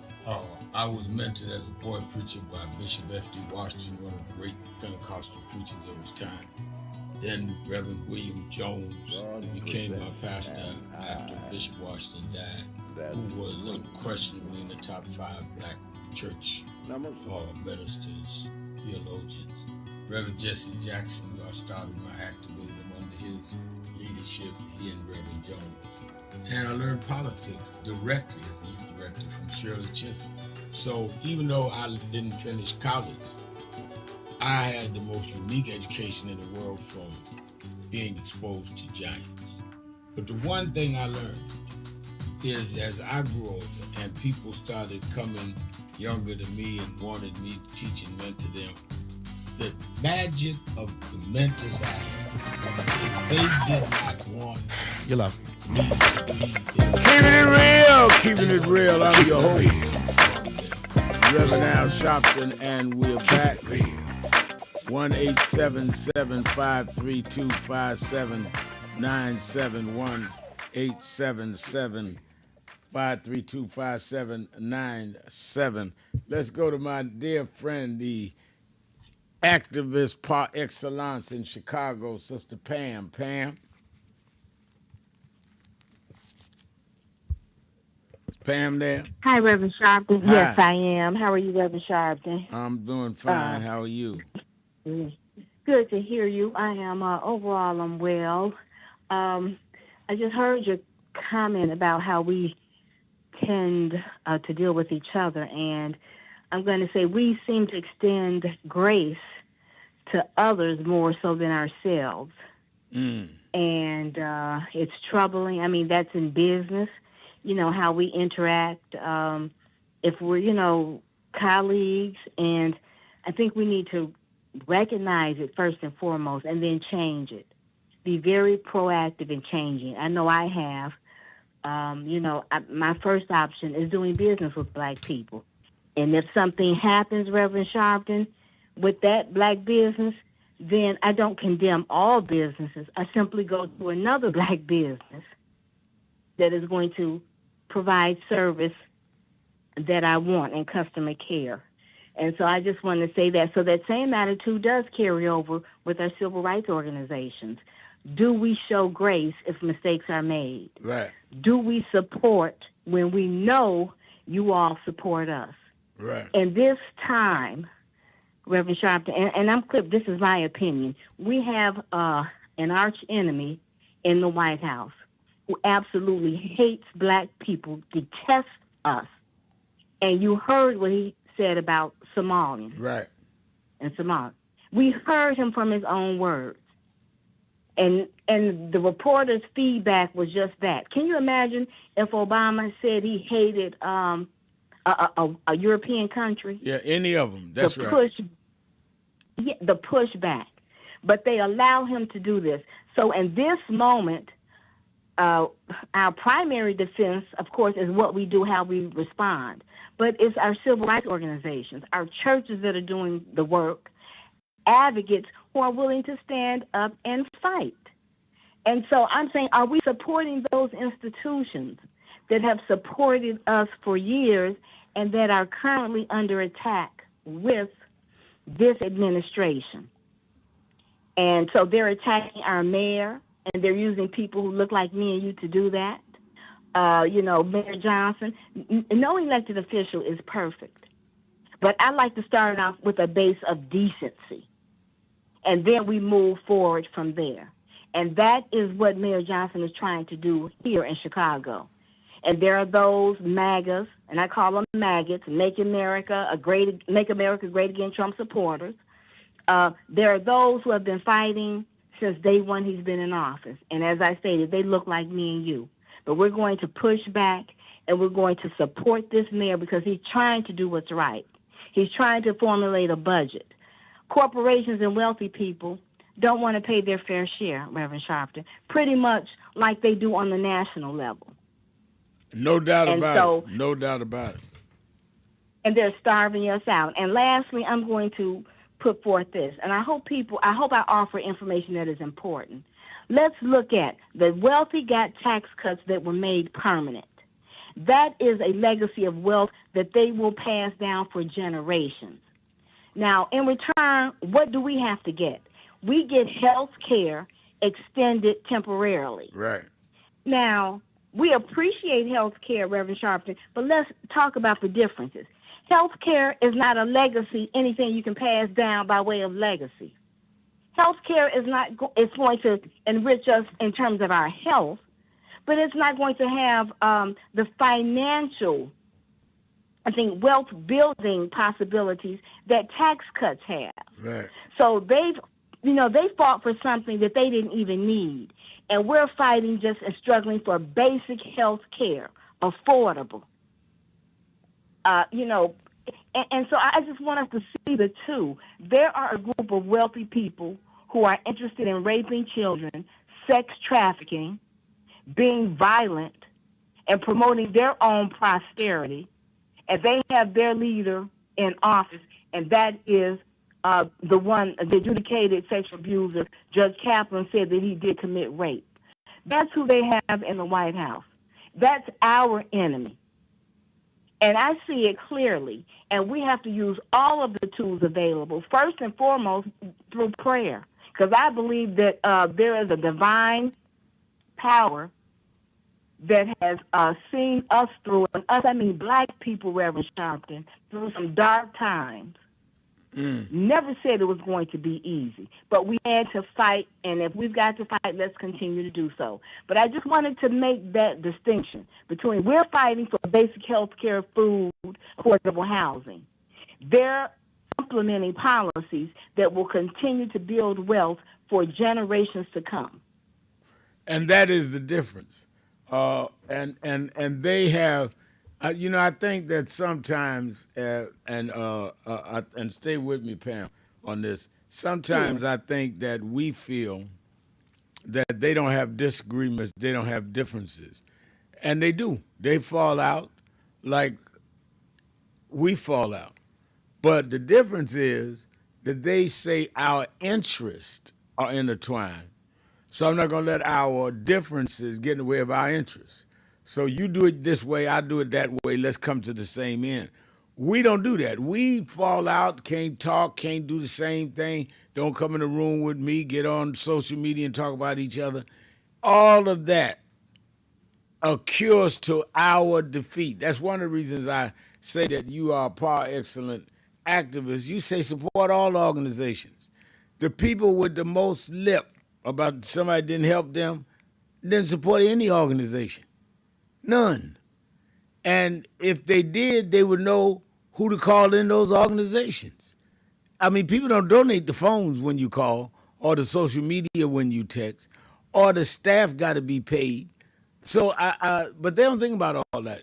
I called so-and-so, and that organization didn't respond. Did somebody answer the phone? Yeah, they got paid. Did you ever pay dues to help them pay that person? Well, no, but I need something. So you don't need your organizations till you need something. Before that, the organizations could root hog or die poor, as my mother used to say. And I think we got to get out of that. Very much so, Reverend Sharpton. And we've got to have some skin in the game and be willing to sacrifice something. Right. If you can ask me not to purchase something from a particular store or protest or don't invest, I can make that sacrifice. Right. I can do that. Right. Because too many people have put their lives on the line, and I mean, much more. So, I mean, what is it for me to make that sacrifice? And for our children. Dr. King did what he did for his children. Yes, we all benefited. Reverend Sharpton, I believe deep in your heart, you do what you do because God called you, but you're trying to make a better world for your children and your grandchildren. That's right. And then we become the beneficiaries of that work. And if we don't see it that way, I don't know what other way to look at it. So I look at, my investment in civil rights organizations. It's like insurance. I want to be paid up. I want to be involved because you never know when I might have to come to a Rainbow Push or one of the churches, NAACP or NAN. You never know when you might need these things. It's funny you said that, Pam, because I'm not going to call his name, but a very well-known black corporate executive used to go to the same place where they have private meetings that I would use sometime for meetings. And he was pretty conservative. I think he was a registered Republican, but a black guy. And I would see him there if I had meetings that night 2 or 3 times a week. This particular night, I was walking past him. And I didn't, I saw him. He was sitting there meeting with a well-dressed white male about mid-50s, early 60s. So I didn't know whether he wanted this guy to know he knew me or not because of his politics, as I said, was more conservative. So I kind of nodded and kept walking. And he said, Reverend Al. So I stopped. I said, yeah, how you doing? He said, I'm all right. Did you get my check? I said, oh, I don't know. I don't know because, that goes through finance department. He said, yeah, I sent the check. So the white guy looked at him and says, you give money to Al Sharpton's group? He said, yeah. He says, you really do? He said, yeah. He said, why do you do that? You're very successful and all that. He said, let me ask you a question. This is the black conservative guy asked the white guy. He said, let me ask you a question. He said, Sure. what? He said, do you have car insurance? He said, yeah. He said, what car insurance you have? He said, Geico. He said, have you ever had a car accident? He said, no. He said, but you have insurance just in case. He said, I give to shop this group. I may never have a problem with y'all, but just in case, I want them to be there when I need them. And this is a Republican black guy said that. I didn't know whether, I didn't know what to say, and neither did the guy. But that's why they support their organizations. They have organizations, civil rights groups in every ethnic group, and they support them. The only ones that try to take shots is some of us that are so misled. We take a shot. I don't like the NAACP. Then fine, go with something else. I don't like NAN. I don't like Urban League. Go whatever you like. But everybody ought to be supporting something. You have no excuse. I agree. And in this day and age, if you have, and you're an adult, and you have not participated in somebody's protest, somebody's boycott, then you need to ask yourself what is going on. Right. Because you benefited from those actions. I mean, we've got to get serious. You have a man in the White House who hates black people.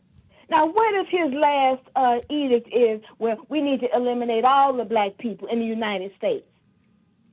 And he puts the word out to his hate groups. I don't know what he's capable of, Reverend Sharpton. I really don't, and nobody else does, even those who voted for him. So I'm going to assume the worst so that we can prepare. And I think every day that he says something, Pam, like he said about the Somalians yesterday, he's pushing the envelope to see how far we're going to let him go. Let's take a break. Be right back. Thank you for your call, Pam. Be right back. More of you on the phones, 1-877-532-5797, 1-877-532-5797. Sharpton, keeping it real. Be right back.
So good. That was beautiful. Thank you, everyone. I am humbled and grateful to be here with you tonight. I love you too. I love you too. It seems like I've known Reverend Al Sharpton all my life. My mom was such a fan of his, and I've seen him through my life in LA at MCA Records. When I was there, he'd come through, you know, and get those people straight about our contracts and talk about that. And I haven't been honored a lot. Maybe this is my second time, and I'm 68 years old. And I've been in this business my entire life. I've never done what you would call a real job. But I am truly honored, and I'm thankful, and I love us. I love my black people.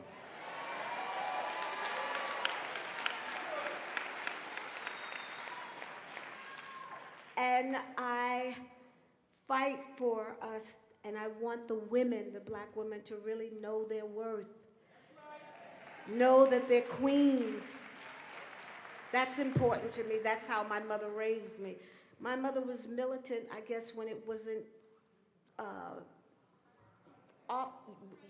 trendy, yes. Because when I was a little girl, my mother and father would drive in Brooklyn. I'm from Brooklyn, Bed-Stuy, do or die.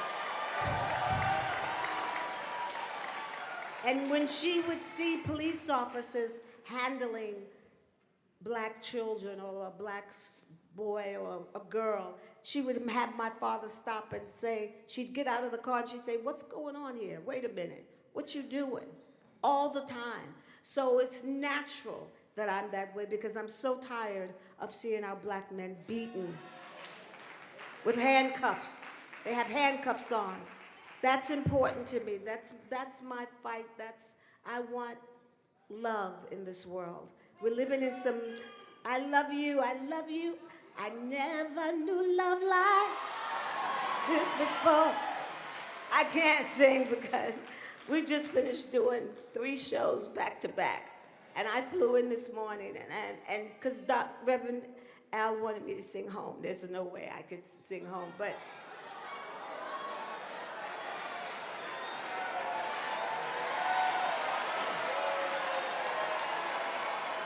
okay. When I think of home, I think of a place where there's love overflowing. I wish I was home. I wish I was back there with the things I've been knowing. When that makes us tall grass bend into leaning. Suddenly the raindrops that fall have a meaning. Sprinkling the sea makes it all clean.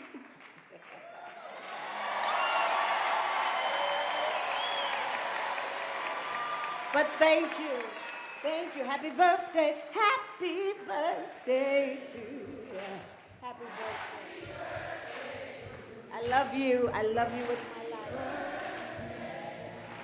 Stephanie Mills.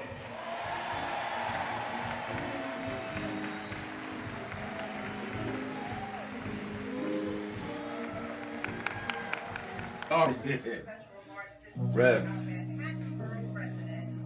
you know you were right there from the beginning with the stuff that was going on in Brooklyn at that time, at Howard Beach. You were right there. He had in one of the early movies, he had my name. Then he put me in Malcolm, and I wasn't even old enough to know Malcolm. So we've been through it all. For those who see Malcolm X, it's 3 hours. But fast forward to the scene yourself. Yep. Bobby Seale. Right. Bobby Seale, Denzel, and me. Yeah. Denzel was on the set. Now, let me ask a question. Yep. What was your weight on that scene? I probably about 270. I was bigger then. Yeah. Still had the hair, man. Yeah, you had the hair on. Yeah, it was Denzel, yourself, and Bobby Seale. Yeah, all in one scene. And also, there was no cut. We went like this. That's right. That's right. That's right. Yeah. Only Spike could have done that.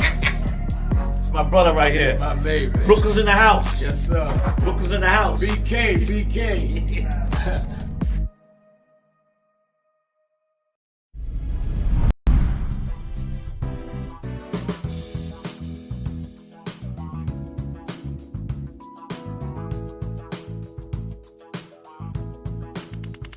This is the first Thanksgiving I'm here in New York.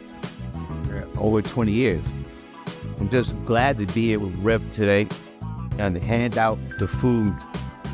It's a blessing. It's a blessing. It's a blessing. It's Erica Ford, the Peace Doctor in the building. Here at the National Action Network, it's about thanks, it's about giving, it's about gratitude, it's about love. I feel it is important for you to understand that there's work out here to be done, but it starts with gratitude, it starts with giving, it starts with peace, it starts with love.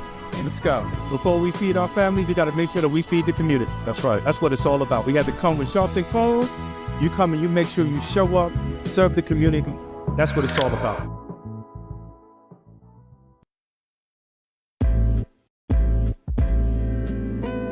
So it's become almost an unhealthy habit how much I'm listening to Keep It Real, because it is the realest thing on the air anywhere, whether it be online or whether it be on the radio or wherever it's coming into you from, because there's no one of Rev's importance and caliber who is as dominant a media figure as he is, who allows people to speak at length, and who he treats with equal respect and admiration with every call, whether he agrees with you or not. And I'm not going to throw shade at anybody, but there are a lot of people with big platforms like the Rev has who are afraid to talk to the people and who are afraid that the people will keep it real with them. And he never shies away from anything any of us want to talk to him about. And he doesn't shut you up. It's not a soundbite, it's a conversation. So I would like people in media to learn from this man who is carrying MLK's torch. Don't be afraid of people. Listen to them, respect them, and stand in God and stand in truth. Thank you, Nan. Thank you, Rev. Thank you, everybody who puts this together and sends it out across the world, because we need much more of it. Bless you.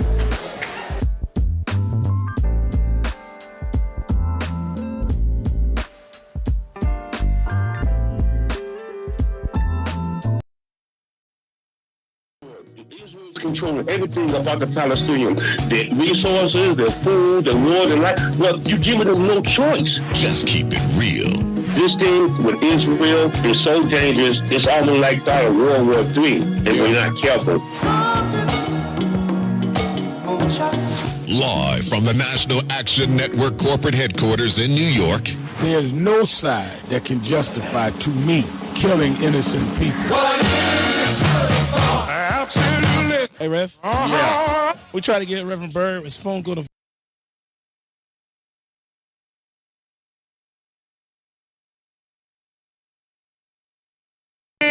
Keeping it real. I'm your host, Reverend Al Sharpton, and we're back. 1-877-532-5797. 1-877-532-5797. One of the things that is absolutely missing a lot of people, let me put it this way, because I don't think people are deliberately unaware. They just maybe haven't thought about it. And that is when we are making certain demands, raising certain points in the political arena, we are paying for this. If you don't pay your taxes, you go to jail. So if we are forced to pay our taxes, then I am also going to say I'm going to be treated like any other taxpayer, period. I mean, y'all are sitting up here like you got an option about whether you want to pay your tax. I ain't in politics. I'm not into that. You pay taxes, right? You into that? If you're not, you going to jail. So let me get this right. You want to pay for services that you're not going to get, or pay for services that others get unequally benefit than you do. And that makes you smart. They're talking about, I heard something, I don't know what this is. They're talking about the tax percentage of the wealthy being lowered, where middle class and poor the same percentage. We're paying for that. So when I say a policeman had no right to shoot an unarmed person, I'm paying for that cop's salary. When I say that you don't have the right to build housing that we can't rent in, they are using roadways and street lights and Department of Sanitation. We're paying for. I'm not asking for no favor. So when Trump says the Somalians are garbage, he didn't say don't pay your taxes in Minnesota. So we can't be so stupid that we say, I better pay my taxes, but I better not say nothing to the government. No, that's why you ought to say something to the government.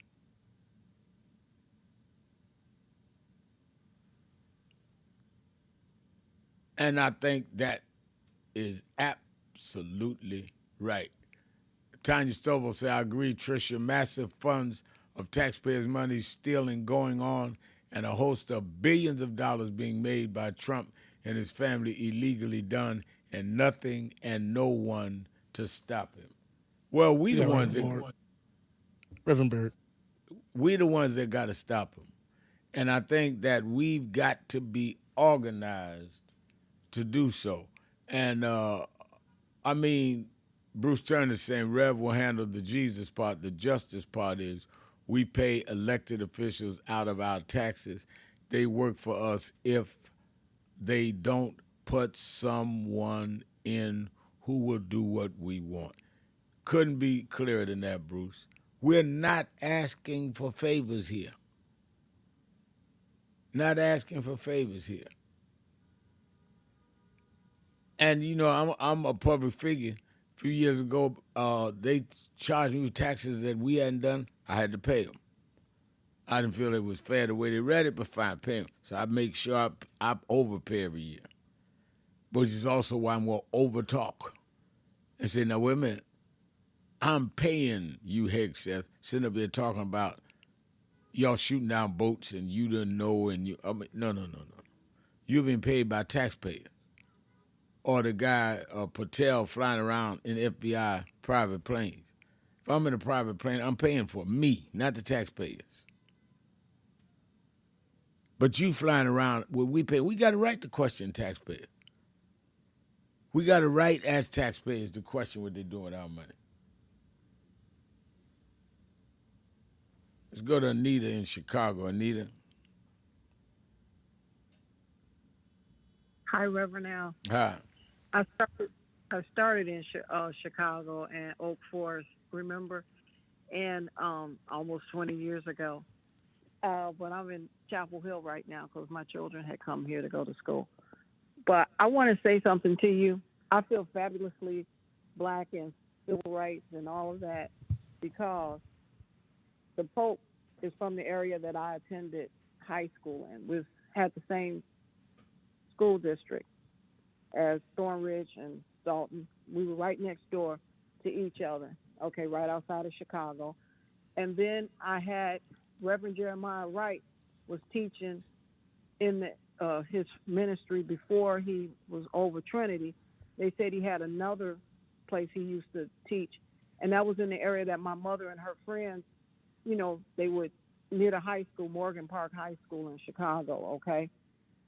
And so we have all this power with all this ministry, and that makes us fabulous because Chicago is really something wonderful, okay?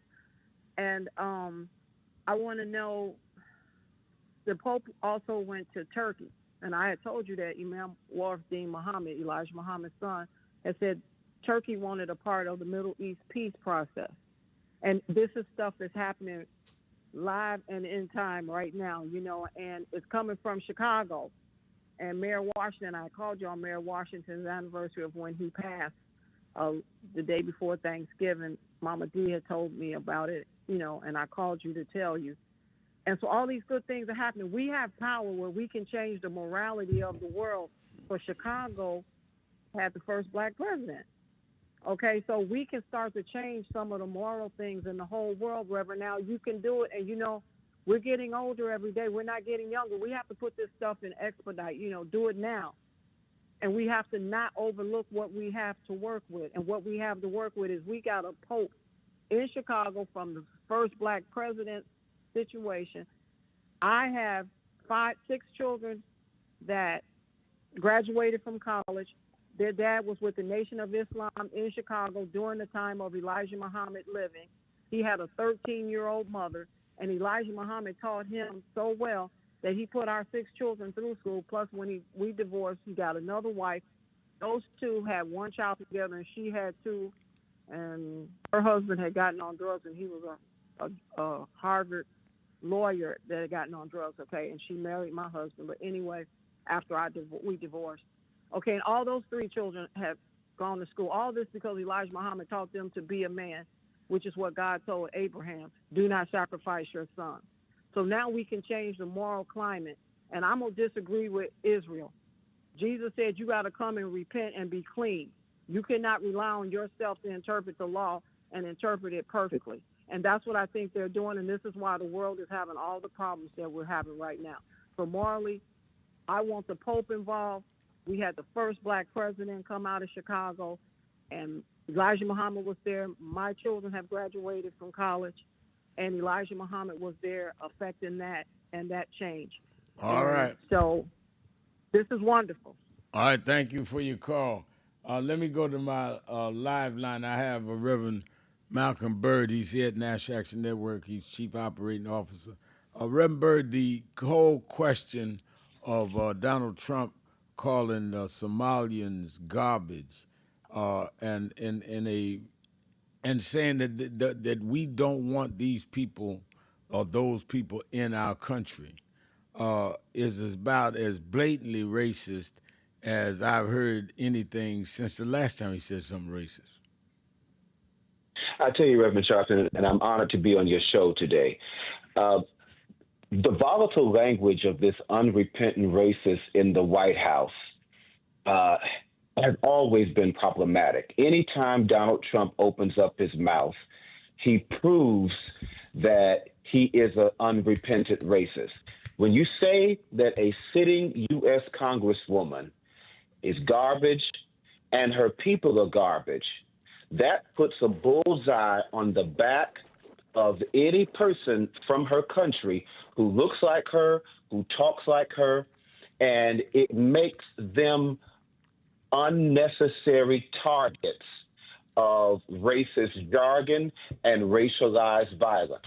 This is precisely the same type of rhetoric that this country saw after the Birth of the Nation film came out in 1915 when Woodrow Wilson was in the White House. That turned into a 3-year reign of terror against primarily black men and black women in communities in the North and South, all the way up until the start of World War I, largely because the volatile, racialized language that was targeted towards black people gave individuals who were also racist a get out of jail free card to do whatever they wanted to do and say whatever they wanted to say to black people. Gardner C. Terrell once said, Reverend, concerning the rise of racists, that we always have to be very careful of individuals who rise to power on thinly shielded bigotry, as individuals as Donald Trump and his team, Pete Hegseth and others. Well, I don't even think they were. I don't think they were thinly veiled. I think that they were very open and obvious and appealed to race clearly as part of their campaign rhetoric. Yep, and it paid off, and it revealed and exposed what leaders like yourself and others have always known, that that we are innately racist. Perhaps we know how to hide it in some respect. We have exchanged the white hood of the Ku Klux Klan with a 3-piece suit now, and so we've manicured it. In your words, Reverend, we have manicured our racist tendencies, but they still very much exist. Absolutely right. Let's take a break. We'll be right back. More of you on the phones and on the message board. Keeping it real. Sharpton. Be right back. Some of you forget where you come from and forget how you got there and act like you got there because you were qualified or that you had a good resume. But some of us had to pay a price for your resume to even be read. Some of us had to take nights in jails and licks upside the head or shut out of boardrooms like Byron so you could walk down red carpets and act like you got there by yourself. So I received this award with a special special place in my heart and on my shelf because I'm getting it from a freedom fighter who never forgot where he came from and how he got there.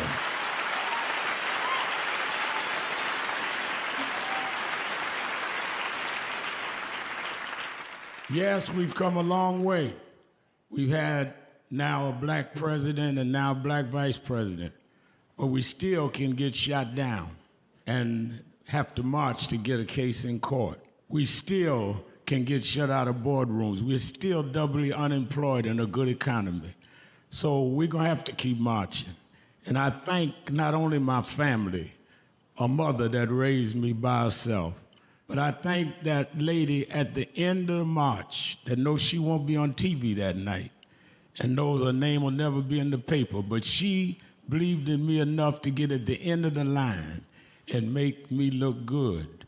Because Dr. King used to say, if you call a march and no one shows up, you just going for a walk. And I want to thank those that marched with me. 32 years ago, here in Los Angeles, we marched. And then many years later, with George Floyd and others, we're still marching. And I'm gonna keep marching, I'm gonna keep agitating, and I'm gonna keep going.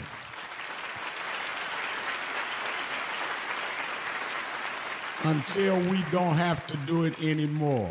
Eddie, known you a long time, Mariah, Chris and your kids. And I promise you this, the only thing that I really live for is I get up with this dream that every bigot, every racist, everyone in this country that hates will say, damn, he's up again. It's been a long time coming, but I'm 1968, Dr. Martin Luther King was killed in Memphis, Tennessee. And it has been the commitment of National Action Network to always, in the month he was killed, to let them know they killed the dreamer. I have a dream today. They can't kill the dreamer.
Keep the dream alive on Wall Street.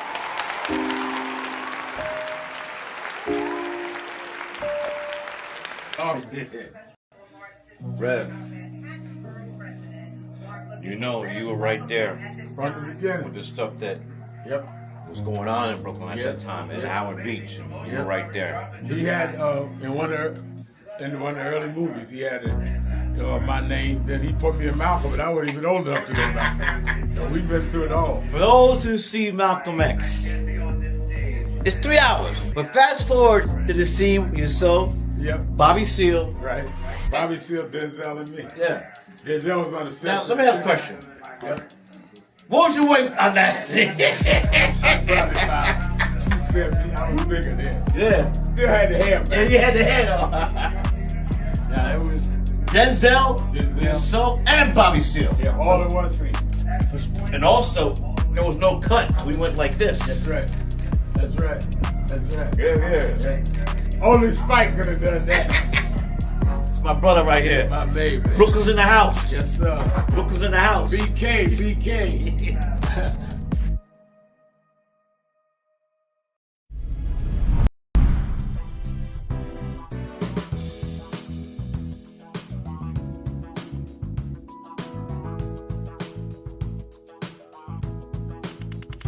This is the first Thanksgiving I'm here in New York.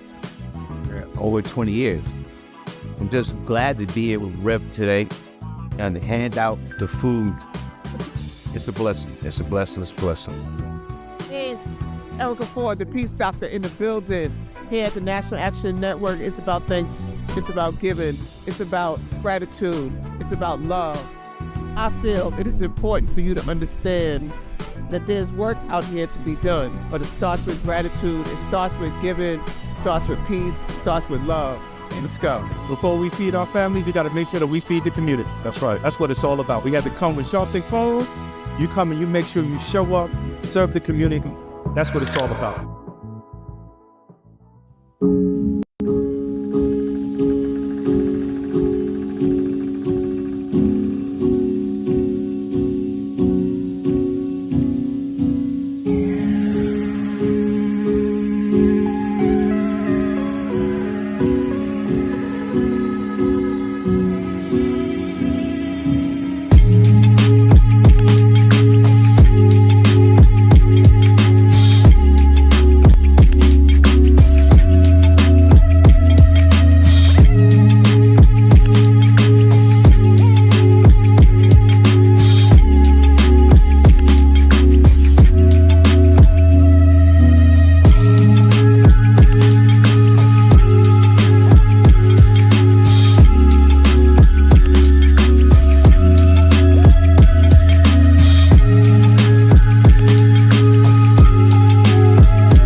Dallas.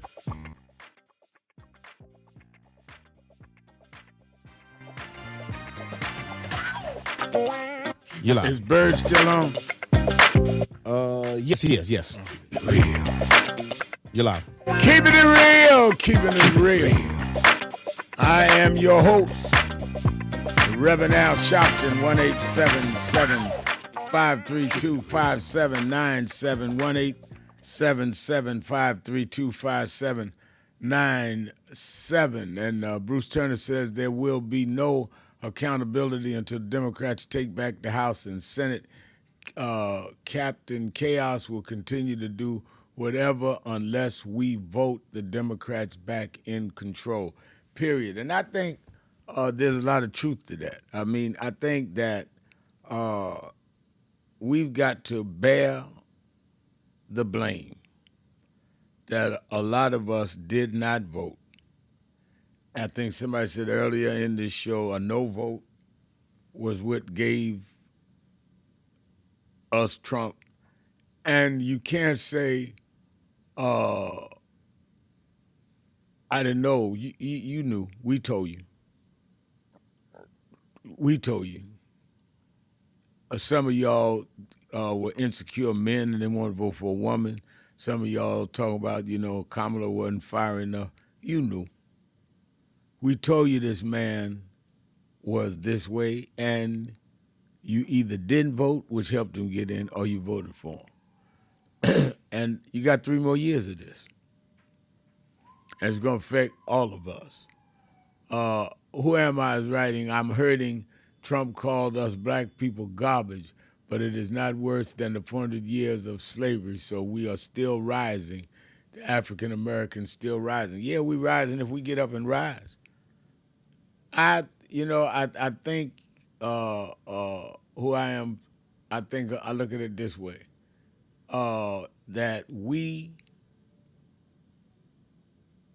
have probably had more access to capital, more rights than any African Americans in the history of this country. We've not gotten equal to whites by a long shot, but we have had more rights and more ways of making money than any generation ahead of us. And we turn around and let a bigot like this get in. I mean, how do you think our forefathers looking at us? Grace and peace, Reverend Sharpton. Y'all moving too fast. Grace and peace, Reverend Sharpton. Bishop Dr. Michael Watson, Jr., Vice President of Religious Affairs, Maryland, listening to you from Charleston, South Carolina. All right, I love it. I love it, and he's part of the Nan family. I think that part of it is that what I'm trying to say is that we have got to stop giving ourselves a pass. We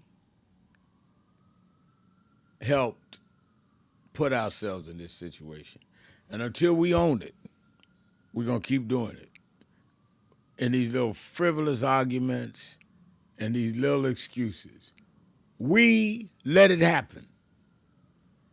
Some of us went all over this country trying to tell y'all what Trump was going to do because he did it the first time.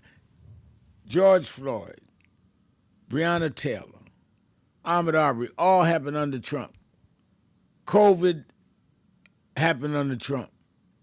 Millions of people died while he was telling people that it wasn't that serious. And you couldn't vote against him because you are too insecure about a woman? So, no, some of y'all need to accept the blame for this. And then get involved in helping us get out of this. And I'm straight up. Trump, we were so on Trump. Trump was tweeting against me by name, called me everything we could. I kept fighting. Trump don't even know your name. You just sitting up somewhere talking about a woman can't run the country. Woman wouldn't have been running it in the ground where you can hardly afford groceries. That woman would not have had the Affordable Care Act where the premiums are going to go sky high in 29 days if they don't make some arrangements, and they're not even at the table. So while you watch your family not have health care, while you watch the affordability of housing and all go, pat yourself on the back if you didn't vote, because you helped bring this here. Let's go to BJ in Washington. BJ.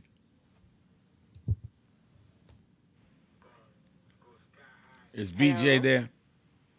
This is he. I was thinking, I haven't heard it discussed on the radio. Do you think maybe the Republicans want to start a war so they can be like Franklin Delano Roosevelt and have a third term? I wouldn't put it past them.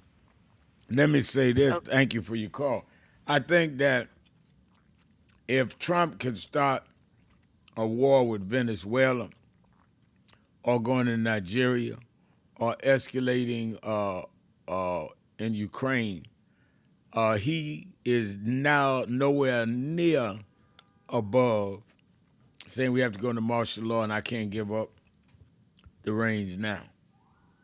The problem he's got, if we organize, is that Tennessee showed you last night. If we organize, his own people will not go for that because he's dwindling in support in his own Republican base.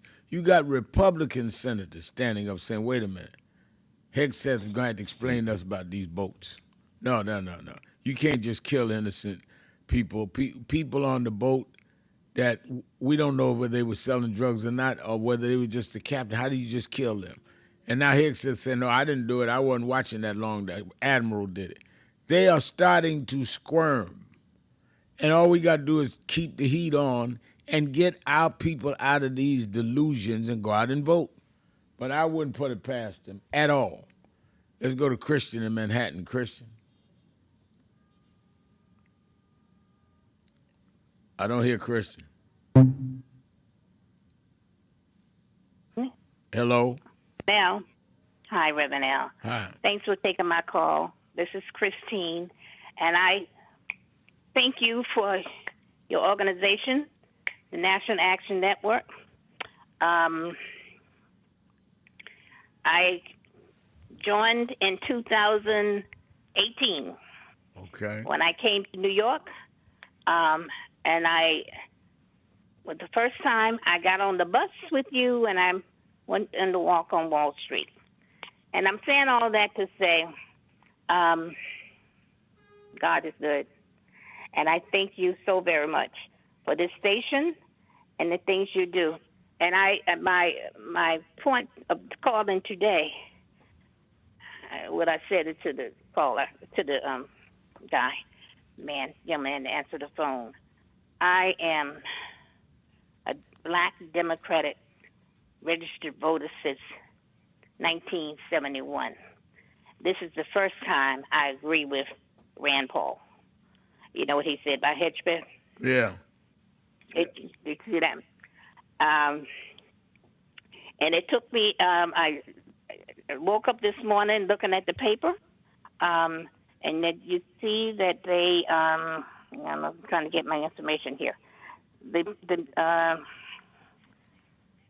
Native American, the World War II veteran, that died at 101 years old. I don't know how that's connected to New York, but it was out there today in Google. And my uncle was a World War II vet. Hold 1 minute, Christine. I got to take a break. I'll come right back. Keeping it real. Sharpton. Be right back.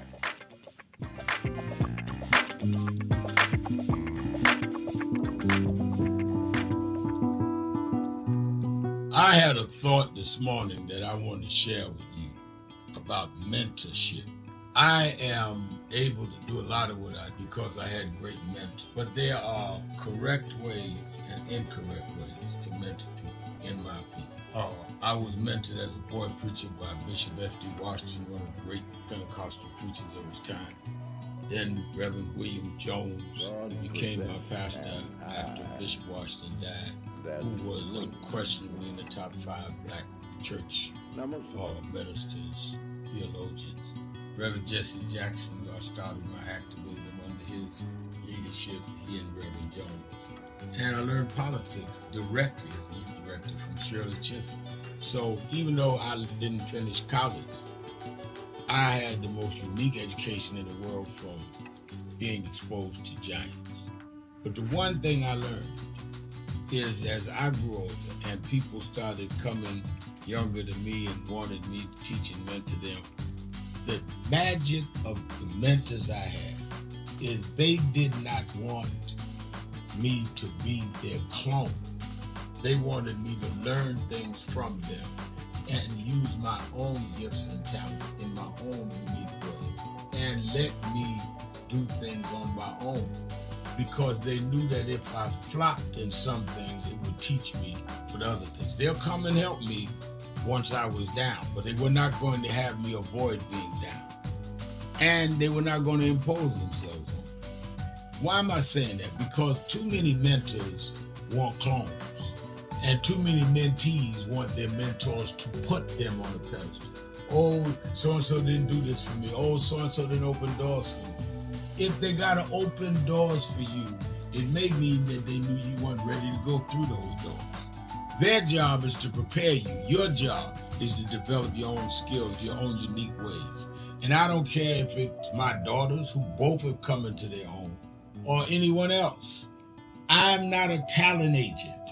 I did not form National Action Network to give people their step up. I formed it to fight for justice for everybody. If talented people get in, it's my job to invest and give them a platform. It's their job to get on the platform and perform and show their ability. Sitting with me today in the office as I talk about is one of my mentees, Reverend Stephen Marshall. Now, Stephen, you just came around us when you were how old? 11 years old. 11 years old. You just turned 40 and now you're called to the ministry? Yes, sir. And what do you do in National Action Network? I help formulate policies, lead in various regions, but most importantly, I senior advisor to you on all things from social justice strategies, politics, intergovernmental affairs, you name it, community organizing, all of that stuff. And I could go through scores of others. My daughters started Huddle. They got Huddles now, which is for young people to meet once a week all over the country. I just saw the video from the Las Vegas National Action Network chapter. Now, when you decided to preach, did I ever tell you to become a preacher? Not one time. Who called you to preach? The Lord. All right. And did I say go to this school or that school? No, sir. Did I open this door, that door? Did I tell you be ready when the doors open? Always be ready and prepared. And that's what I'm saying. Get you some young people than you that you can help along the way. But don't be their talent agent. Their talent must speak for themselves. And anybody that grumbles with you about so-and-so didn't do something for them, maybe it's because they didn't feel you were ready, or that they felt if they did it, you wouldn't do it on your own. But we all don't live forever. I want the next generation to speak of me, of National Action Network, and others. The way I speak of Reverend Jones and Bishop Washington and Shirley Chisholm and Reverend Jackson. But I just don't want young people to feel that somebody ought to give them the reins of leadership or give them the reins of business or whatever it is you're in. You need to learn from their journey, get the pearls of wisdom from them, but don't have them do for you, because then it means you can't do it for yourself.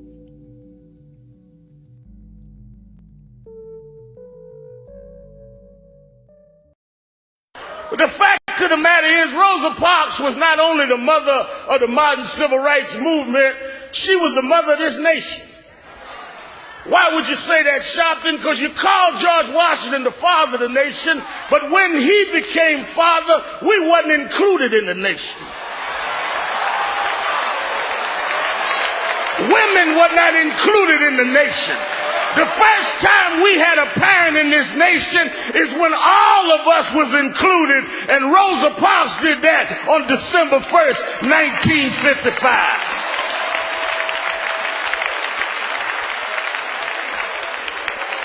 I heard somebody say Jim Crow is who she fought, and Jim Crow is still around. But Jim Crow is old. That's not who I'm mindful of today. The problem is Jim Crow has sons.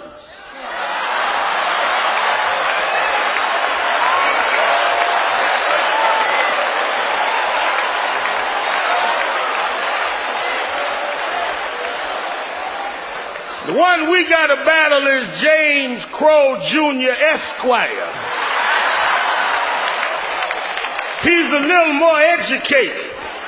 He's a little slicker. He's a little more polished. But the results are the same. He doesn't put you in the back of the bus. He just puts referendums on the ballot to end affirmative action when you can't go to school. He doesn't call you a racial name. He just marginalizes your existence. He doesn't tell you that he's set against you. He sets up institutional racism, where you have a nation respond looking for weapons in Iraq that are not there, but can't see a hurricane in Louisiana that is there.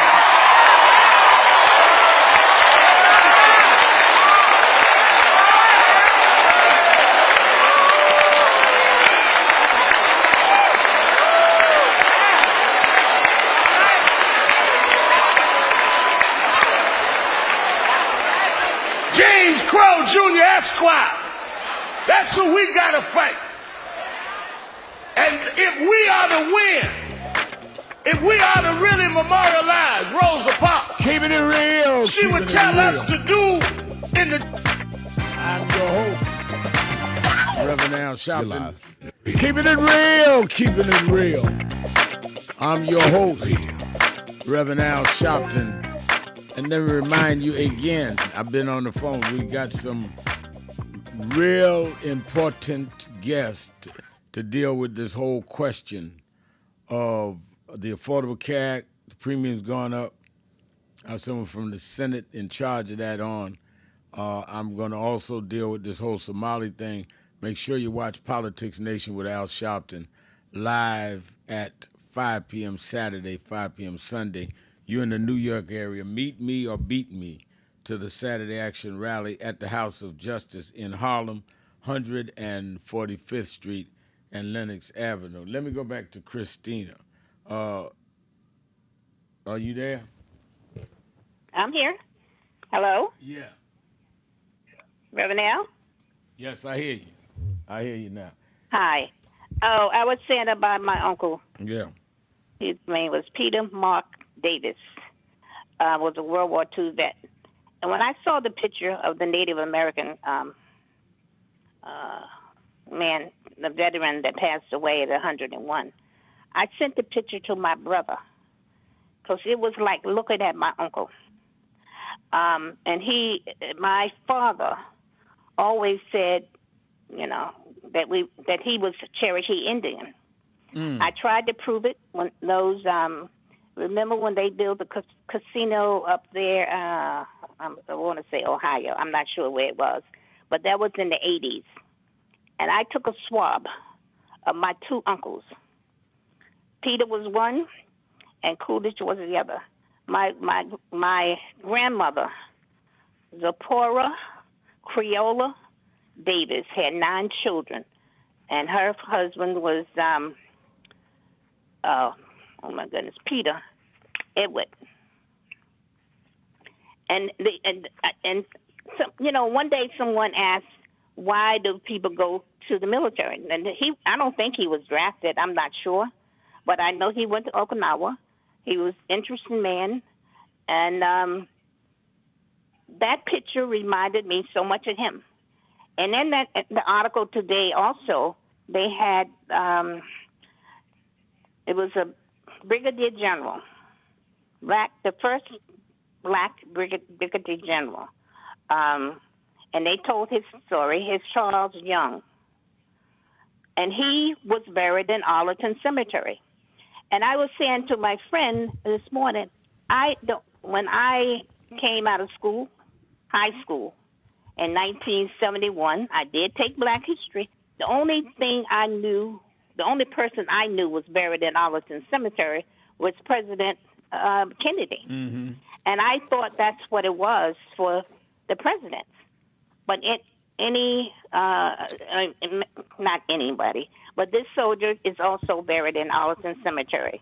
And his name is Brigadier General Charles Young. Okay. And I think, and my husband, Arnold Eli, Sergeant Major, retired Sergeant Major, Arnold Eli Fripp. And that's when I came to National Action Network. I buried him in Arlington Cemetery, and I moved to New York. Well, you know, taking my call. Thank you for calling, Christina. Always good to hear your voice. Glad to have you with us. You know, Reverend Byrd, that's what people do not understand, that people come to NAN and other groups, but I can speak to NAN, from different backgrounds. Now, she comes from a military background.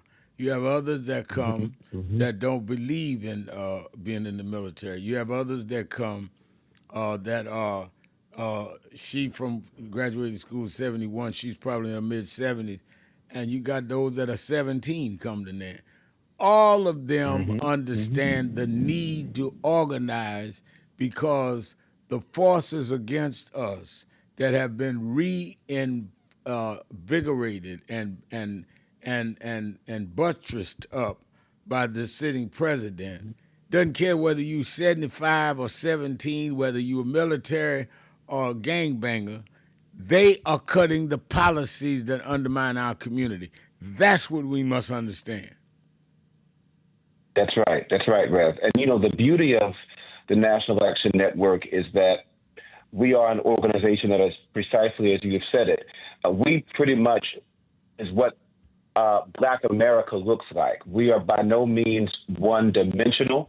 We are a multifaceted organization imbued with individuals at all stages of life, from all backgrounds, of all different beliefs, with this one understanding that we are committed to the fight for human liberation and dignity for all people, whether that's people in our own socioeconomic standing or individuals who are not.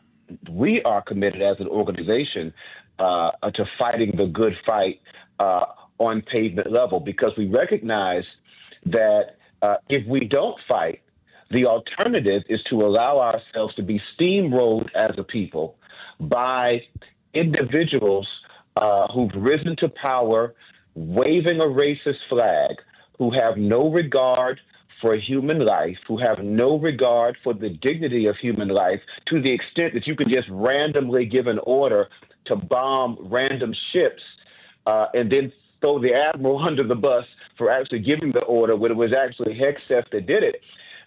We are committed to the fact that if we don't agitate the gravel, if we don't make noise, that the attention is not drawn to the fact that 325,000 Black women have lost their jobs since January for a myriad of different reasons. So when you talk about the National Action Network, when you talk about individuals like Sister Christina, who comes from a military background with a beautiful family genealogy that she just shared, that's literally what Black America looks like.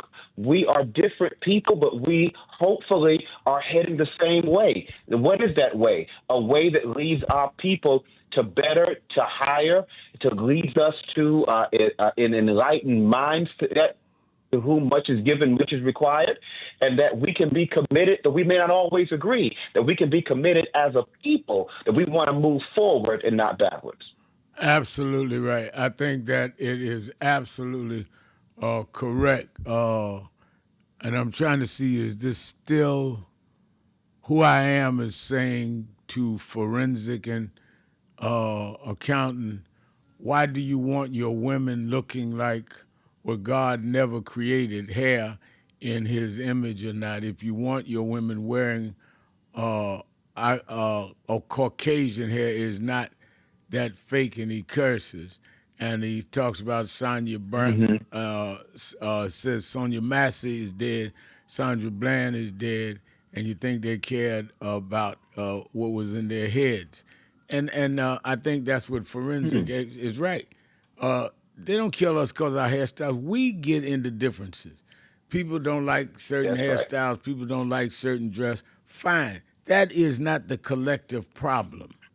The collective problem is that you are in a nation where people have been raised by their parents, their grandparents, that they are superior and that we are inferior and we ought to be treated like that. And if we think they are treating us like that because of our styles, then we are sadly mistaken. You could be whatever you consider yourself to be authentically styled. You're still vulnerable to them.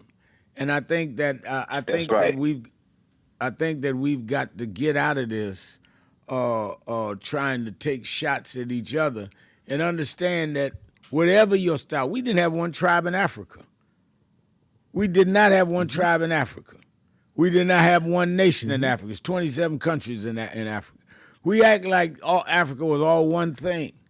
but we understood in Africa we were Africans until those that did the slave trade traded us out. So let's not, why are we trying to, in many ways, put up barriers to give them an excuse for what they do? They do it because they're racist against all of us, period, end of story. And all of us are going to have to fight, period, end of story. Yep. Yes, sir. Go ahead, Reverend Bird. Rev, I'll just say this. Respectability has never been our friend as a people. I think at some point, I think that we think if we dress a certain way, we can somehow avoid racist tirades in our direction. But when I was driving, Reverend Sharpton, every time I was pulled over for driving while black in a white neighborhood, I had a suit on every time. Every single time I was pulled over. Yeah, but so I think what is the attire for not being pulled over? It is none. What is an attire for black there folks? Is none. A hairstyle? It is none. Why do we keep deluding ourselves? Yep. I have no idea, but I can tell you this. I think we like to police each other's bodies and what each other has on because all we've known has been policing on the outside and on the inside. Hey, let me get ready to go. Let me thank Reverend Bird for coming on the last couple of segments. Let me thank all of you that called in, listened in, you that called in and couldn't get through but hung in there anyhow. Remember, whatever you do, wherever you go, however you feel, tell somebody, tell anybody, tell everybody. Reverend Al told you personally, keep it real. Keep it real. Keep it real. I'll talk to you tomorrow.